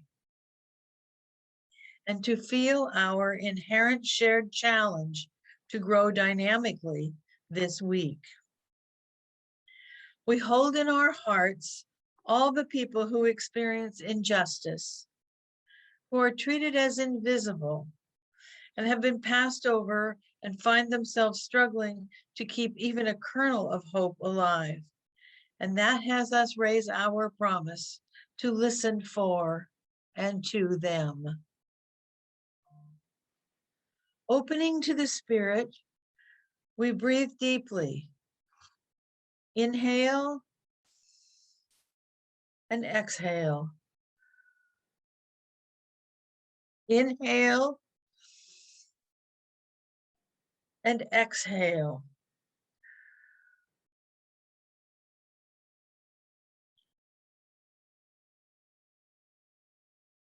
It is a good time to share now some sign of peace with your neighbor, to your left or right, or if you are alone, as most of us are in this meeting, raise your hand to your screen to connect us all.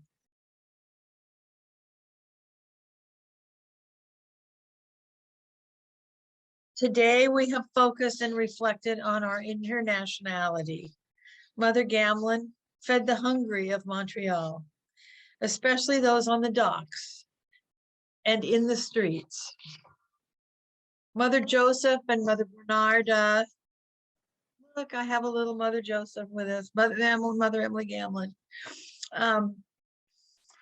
Mother Joseph and Mother Bernarda traveled internationally to distant places. What courage that took, establishing today's Providence people.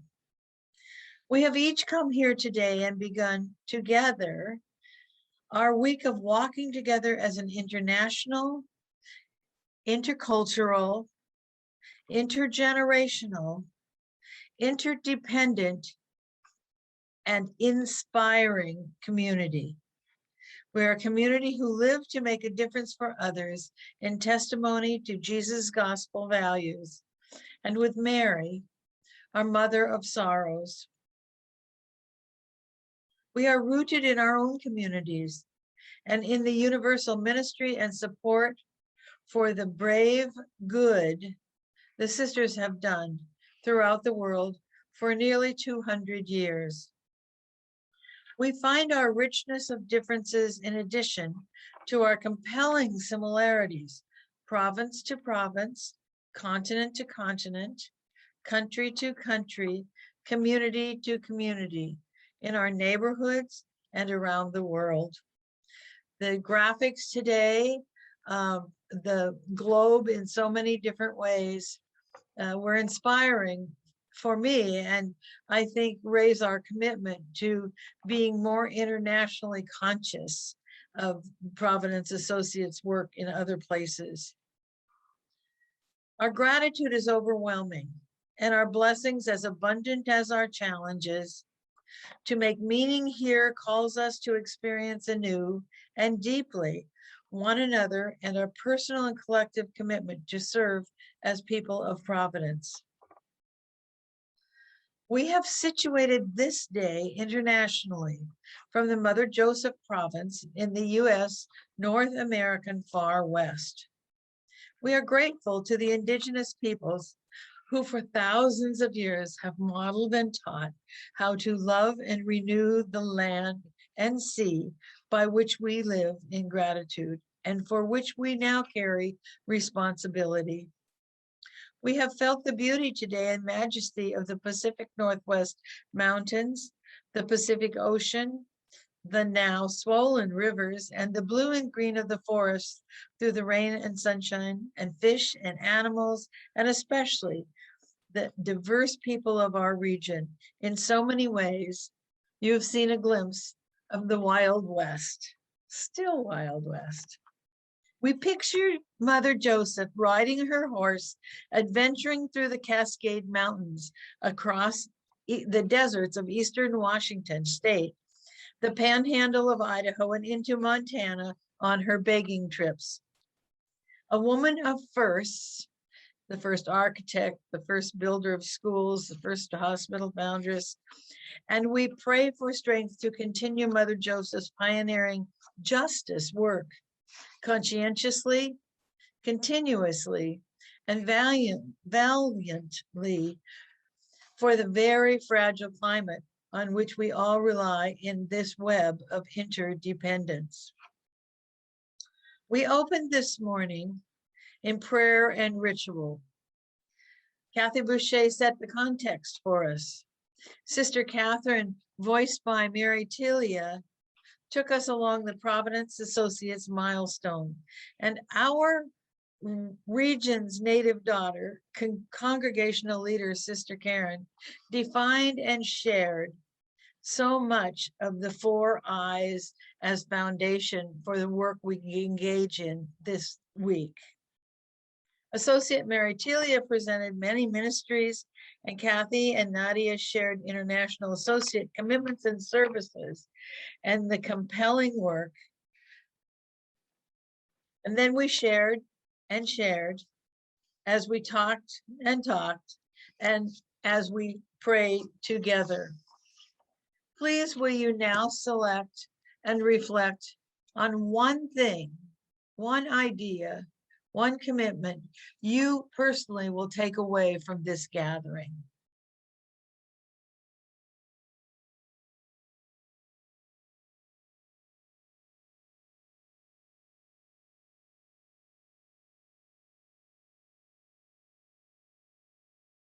And as you configure what that one thing might be, if you, some of you might unmute yourselves if you're willing to share what that commitment is. It would be good to hear what people are taking away. I loved the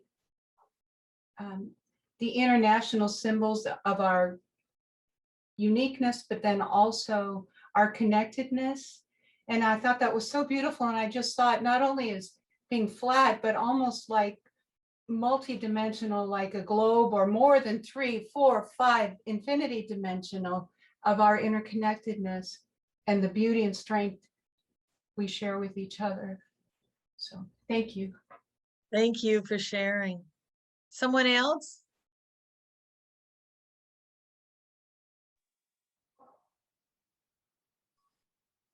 Creo que nuestro mayor compromiso, o el mío, es my commitment is that all that we've lived, what we are starting to live, so that I hope that it will reach all the associates that were not able to take part, so that we we plant a new seed. I'm sure this will bring new vocations, both for the sisters and for ourselves as associates. My commitment is that I will continue to do this more and more every day. Oh, thank you.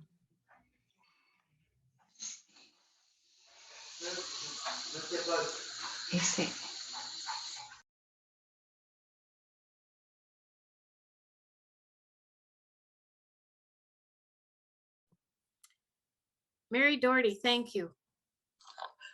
Am I cutting you off? I have just a little bit of closure. No, go ahead. As we come back together now, let us ask our provident God and Mother Gamlin, Mother Joseph, Mother Bernarda, and all the saints of Providence to sweep up our learnings and sharings, and then bring us out into this afternoon or evening, connecting with one another for renewal, to find rest, to have a little fun today, and live our gratitude in community as we sing the Providence hymn, one in all together, the first verse in your own language. And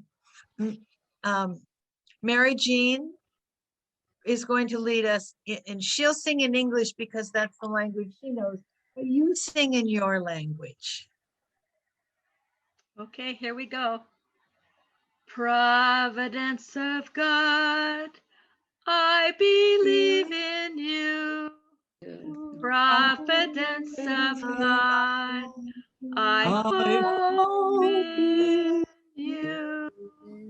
Providence of God, I love you with all my heart. Providence of God, I thank you for all. Thank you. Blessings on your day. In the name of the Father, and the Son, and the Holy Spirit. Amen. Thank you, Mary Margaret. That was very powerful. Again, we'll adjourn until tomorrow morning. We hope to see you all. Please check in 30 minutes or so, or as soon as you receive the link. Be watching for that. Kathy? Yes. I've been told that we used the same link that we had today. I didn't know that. Okay. Yeah, I asked because I wasn't sure. So okay. That's what Guy said, and use the same link that Sylvia sent this morning. Thank you, Mary. This takes teamwork. Yes. Thank you for letting us know. And thank you again, Mary Doherty. It was a perfect closure to a wonderful day. Thank you so much. Blessings. Thank you. Merci. Thank you. Good night. Good morning. Yay. Thank you. See you tomorrow. Thank you, everybody. Thank you. Muchas gracias. Thank you. Bye. Bye. Muchas gracias. Ellen. Bye. Muchas gracias. Muchas gracias. Un abrazo para cada uno. Esta mañana. Hasta mañana. Hasta mañana. Chao, hasta mañana. Mañana. À See you demain. tomorrow. See you tomorrow all. Tomorrow. Chao. Hasta Thank you, mañana. interpreters. Thank you. Interpreters. Thank you, Guy. Thank you all. Thank you. Gracias. Merci. Gracias, hermana. Gracias, que estén bien. Gracias. Thank you, Sylvia. Igualmente. Thank you, Sylvia. Thank you. Chao, bendiciones. Que estén bien. Chao, cuídense. Un gusto verlas. Aunque sea en ojo, porque no te veo. Thank you. Bonito corte de pelo. Caleta, hola, Sí, chao. hola. Caleta,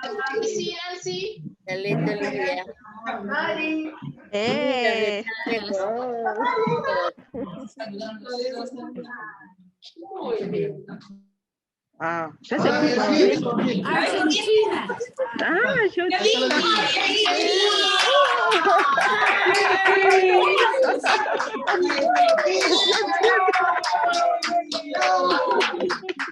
Bravo, muy buen equipo. Ya se puso Argentina. Mary Wilson, how are you?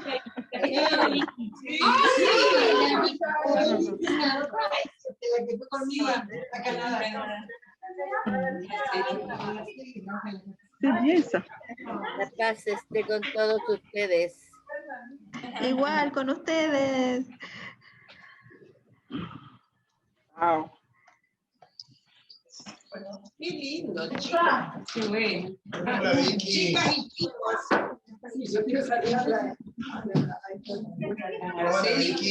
Araceli. Vicky. Hola, Araceli. Hola, Araceli. Isabel te saluda. Hola, Julio. Abrazo. Abrazo para todas. No le dicen Vicky, pero esta es la Vicky de acá. La una es la Vicky. La una es la Vicky Torrente. Y la otra es Vicky Cortini. Marta. Martita, esperado, Marta. Aquella es la Vicky de Zapucay. Vicky de Zapucay. La Vicky de Zapucay, a ver. Queremos el Zapucay de la Vicky. Zapucay. A ver, a ver. Zapucay, Zapucay. Marta y Germán, saludos.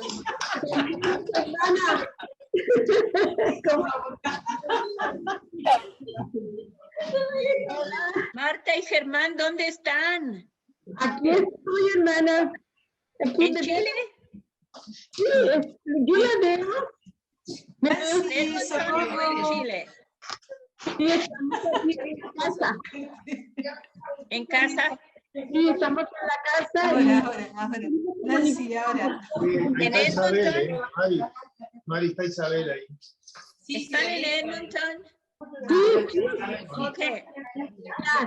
Sí, estamos en Edmonton ya. Saludos, muchos saludos. Qué lindo que están bien. Sí, abrazos. Sí, nosotros también. Abrazos. Saludos a la hermana.